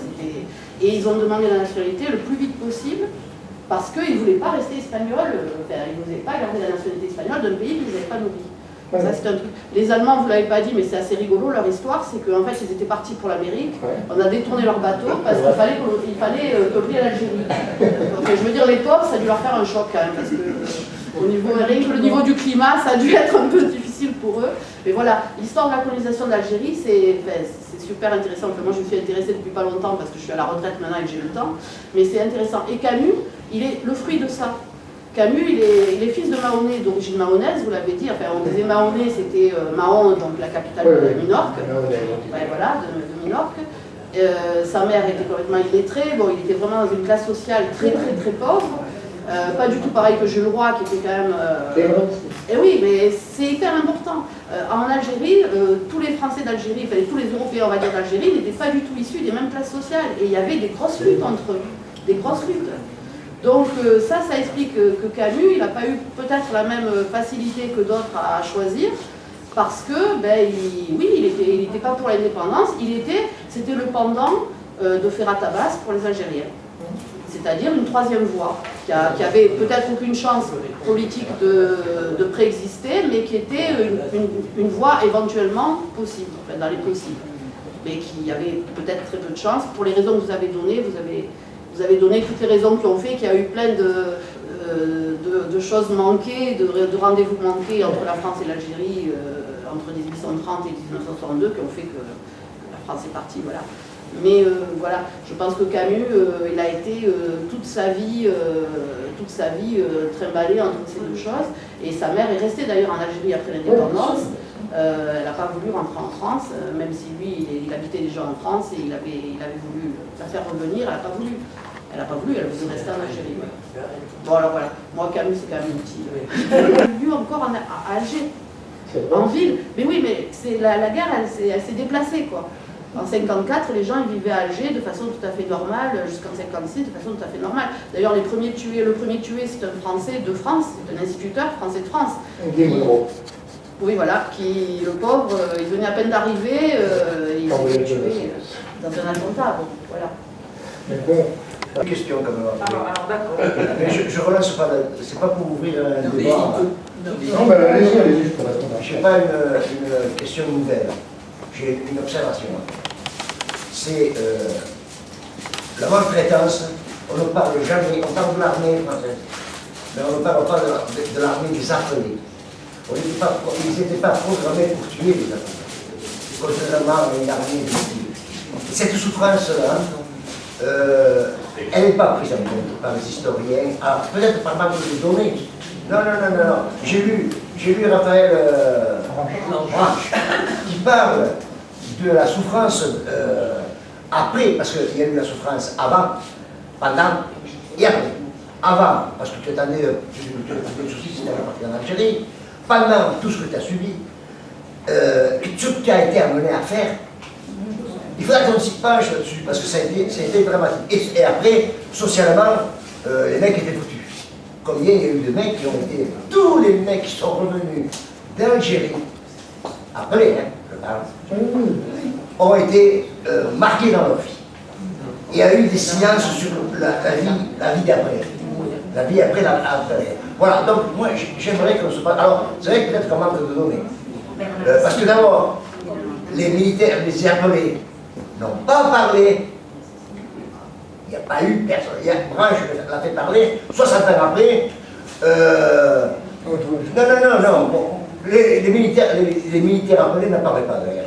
Que s'il y a des gens qui ont eu des militaires à côté, des enfants, des frères, des sœurs, personne ne parlait de la guerre d'Algérie. Parce qu'il y avait la honte, parce qu'on était quelque chose sur la conscience, parce que c'était difficile. Voilà, je ne vous pas les mots. Mais j'aimerais que c'est pris par les chercheurs qui soient soulevés. Alors je m'arrête. Alors, bon. Et ça viole. C'est peut-être un des travaux que l'IHS-CGT pourra entreprendre. La collecte des témoignages. Donc, dès qu'on est un historien, nous ne portons pas tous les péchés du monde. Hein. Alors, donc, je vous réponds déjà. La première chose que j'aurais dû dire, mais encore une fois, on ne peut pas tout dire, mais bon, j'ai pris une heure et demie, donc ça va. Donc, tous les Français d'Algérie n'étaient pas riches Loin de là. Si on fait une moyenne, ce qu'on peut appeler le français moyen des années 50-60 et l'européen d'Algérie moyen, le niveau de vie général des Européens d'Algérie était légèrement inférieur à celui des Français moyens. On me dit les colons, il y avait à peu près 5000 colons sur 1 million à la louche, 1 million d'Européens. Donc 5000 colons, ça fait, si je calcule bien, 5%. Oui, les 5000, ils n'étaient pas tous de gros colons. Et non, ils n'étaient pas tous des gros colons. Il y avait 5 grosses familles. Et puis en plus, les gros colons, souvent, n'habitaient pas en Algérie. On a fait le tour. Donc, ça, franchement, je vous l'accorde. Par contre, je persiste à dire que... moi, je vais vous dire une chose, c'est ce qui m'énerve le plus, c'est pas l'œuvre de Camus, c'est les Camusiens. Les Camusiens. J'ai souvent une formule que ma femme connaît, l'effroi de lire Onfray. Vous voyez ce que je veux dire? Le livre d'Onfray sur Camus est une calamité intellectuelle. Vraiment, c'est très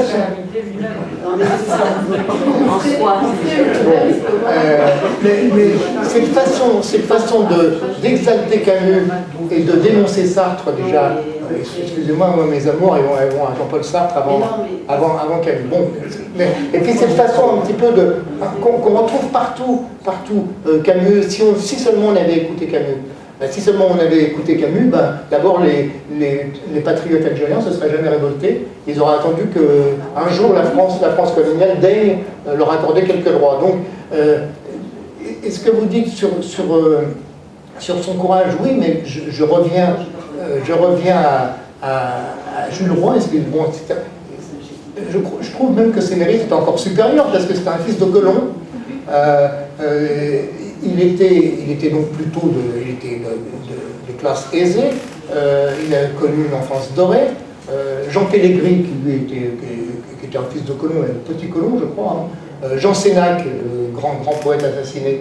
Bon, tous ces gens-là étaient également des natifs d'Algérie, et sans parler des communistes. Maurice Audin, il a donné sa vie, Fernand Yveton, il a donné sa vie, Henri Maillot a donné sa vie, ils étaient tous natifs d'Algérie.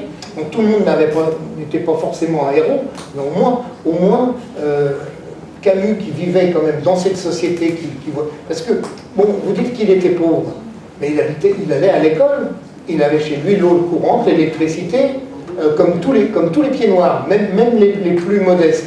Mais ce qu'il avait sous les yeux, c'était quand même il y avait dans la banlieue d'Alger une véritable lèpre de bidonville de plusieurs centaines de milliers d'habitants qui étaient des déracinés, des paysans déracinés qui avaient essayé d'avoir quelques miettes de la... Donc tout ça, il le savait, et donc il aurait dû, c'est toujours facile de dire il aurait dû, mais il aurait dû comprendre les causes de la révolte algérienne, et parfois évidemment il y a eu des saloperies absolues qui ont été faites par les Algériens, des meurtres abominables, bon, bien sûr, mais la cause fondamentale, de la même façon que les paysans révoltés de la Révolution française, à un certain moment, ils ont également décapité ou émasculé des nobles parce que c'était la révolte sociale. Donc là, c'était une révolte socio-raciale, si vous voulez. Il ne s'agit pas de l'accepter, mais il s'agit de comprendre. Bon, je persiste à penser ça. Sur les affaires, monsieur... D'abord, bon, il y a quand même eu des choses qui ont été écrites, ou même écrites. J'ai cité l'ouvrage du médecin, du docteur Bernard Sig, de Silence et la honte. Alors vous avez raison, et nous, dans notre famille, on a un oncle qui a fait l'Algérie, et qui a mis combien, 30 ans, 40 ans, on en parlait. Un jour, on était avec mon épouse, on faisait du tourisme dans le sud marocain avec notre oncle, et d'un seul coup, ça avec les paysages du sud marocain, on était au fond du car, on était notre oncle, notre tante, Sonia et moi. On a commencé, et lui, d'un seul coup, il a commencé à parler de l'Algérie. il fait partie de ces milliers d'appelés qui n'ont jamais commis la moindre saloperie, ça j'en suis persuadé. Mais qui est revenu effectivement un petit peu culpabilisé malgré lui, si vous voulez, de cette sale guerre dans laquelle on les a envoyés sans leur demander leur avis, et qui se sont sentis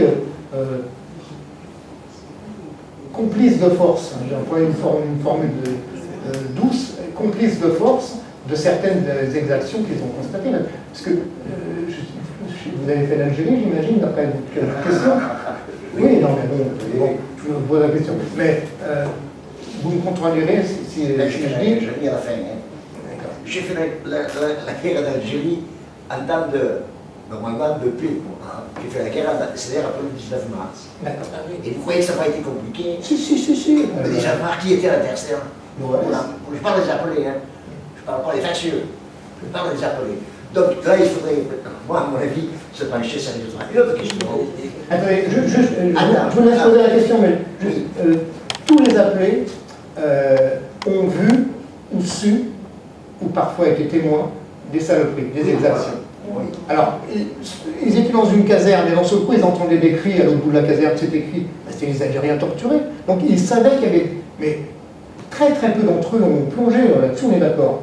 Très peu c'est souvent des militaires de carrière qui en plus voulaient se plonger dans Indochine d'ailleurs, qui ont commis les saloperies, ou parfois qui ont ordonné les saloperies. Hein, rappelez-vous le film Avoir 20 ans dans les Aurès, quand le lieutenant qui est joué par Philippe Léotard ordonne au gars qui va déserter, lui ordonne la corvée de bois. Donc certains l'ont fait contre leur... il y a d'ailleurs un magnifique roman d'André Stille, c'est sans doute un romancier que vous avez lu, qui s'appelle Le Foudroyage, je crois, qui parle de ça, justement. Donc, et puis, il y a également, quand vous dites qu'ils n'ont absolument jamais eu la parole, la série de films de Rothman, je ne me souviens plus du titre, sur la guerre d'Algérie, où il a fait quand même parler beaucoup d'appelés. Il y a eu quand même des choses, mais c'était une minorité. Alors, question. Moi, je la pose aujourd'hui. Question, qu'est-ce qu'on a fait? Comment ont été traités par l'armée française des appelés des communistes, objecteurs de conscience, républicains, contre la guerre d'Algérie? Comment les a traités l'armée française? Et ça, c'est vraiment le vide. Personne n'en parle. Il faut une nouvelle heure alors. Bon. Non, mais non, je ne comprends pas, moi. Si, mais je vais vous répondre. Non, je ne comprends pas. Je vais vous répondre. Parce que je ne sais pas comment le thème de la soirée. Non, je vais répondre à Et ça. après, de toute façon, on pourra continuer à discuter autour d'un verre et... Je réponds quand même à ça. Vous avez raison. Il y a un collègue qui s'appelle Tramor Kellner, malheureusement sa thèse n'est pas encore publiée, qui a fait sa thèse là-dessus, sur les soldats du refus. Enfin, d'une façon générale, toutes les formes de refus. Il y a quand même eu 12 000 soldats appelés qui ont protesté d'une façon ou d'une autre. Les déserteurs, les objecteurs de conscience, qui par exemple les témoins de Jéhovah, qui ont été très courageux, et beaucoup de soldats communistes. Et parmi les soldats communistes, certains ont été ce qu'on appelait les soldats du refus. Le premier d'entre eux, c'est Alban Liechti en 1956, et qui ont énormément souffert et qui ont été pratiquement dans des bagnes coloniaux. Alban Liechti a passé 4 ans de sa vie en prison, hein, parce qu'il a toujours refusé de porter une arme, et en tout cas de la diriger vers les Algériens. Donc tous ces gens-là en ont bavé, mais là je pense que quand même le PCF, si ce n'est soutenu dans les médias, parce que ça aussi je consacre des pages là-dessus, mais en tout cas il a salué leur geste, et aujourd'hui encore, le Secours populaire par exemple a été d'une aide phénoménale à tous ces gens-là, a fait des campagnes, donc ils ne sont pas tombés dans le vide. Les communistes nous disaient, mais enfin, à l'intérieur du Parti communiste, on nous disait en 56, j'ai eu 20 ans en 56, en 56 on nous disait, non Claude, il faut que tu ailles, il faut que tu ailles porter la bonne parole au sein des autres appelés. Oui, c'était ça, la réalité c'était ça en 56. Après ça a évolué. Effectivement, ici elle n'est pas là, ici il y a une vieille dame qui s'appelle Marcel, qui était porteur de valises. Mais ça, c'est en 60. En 56, on a eu l'occasion ici d'avoir Henri Allen. On en a discuté. Il disait effectivement, en 56, il y avait une attitude. Je réponds maintenant. J'ai vraiment envie de répondre parce que. Non, tout à l'heure. Je peux encore passer quelques minutes en bas quand même. Non, vous avez totalement raison. Et dans mon bouquin, je consacre au moins une trentaine de pages à cette histoire. L'analyse du PCF n'a pas été linéaire. Et effectivement, le discours majeur, c'était de dire tu es un fils du peuple, et conduis-toi en fils du peuple à l'intérieur, essaye d'éviter les saloperies, et essaye surtout de faire de la propagande discrète. Bon, ça, c'était pas facile. Mais bon, il y a eu ce discours. Il y a eu le fait que les premiers soldats du refus n'ont pas été soutenus du tout par le PCF, et là-dessus vous avez raison, moi je ne suis pas là pour défendre ni Maurice Thorez ni qui que ce soit, mais à un certain moment, ils ont dit, bon, on va essayer de prendre le cas de Liechti comme un exemple pour essayer de voir s'il y a un effet d'entraînement possible. Les soldats du refus, en tout, il y en a eu 50. 50 sur combien de millions et combien de jeunes communistes. C'est-à-dire que pour refuser de faire la guerre en Algérie, il fallait un courage immense. Il fallait savoir qu'on allait passer 2, 3, 4 ans en prison, être bousculé, parfois torturé, parfois mort. Certains sont morts. J'ai l'exemple d'un certain Fontanet, je crois, qui avait la double tare dans un camp de prisonniers en Algérie, d'être d'une part communiste et d'autre part homosexuel. Il est mort de mauvais traitements à cause des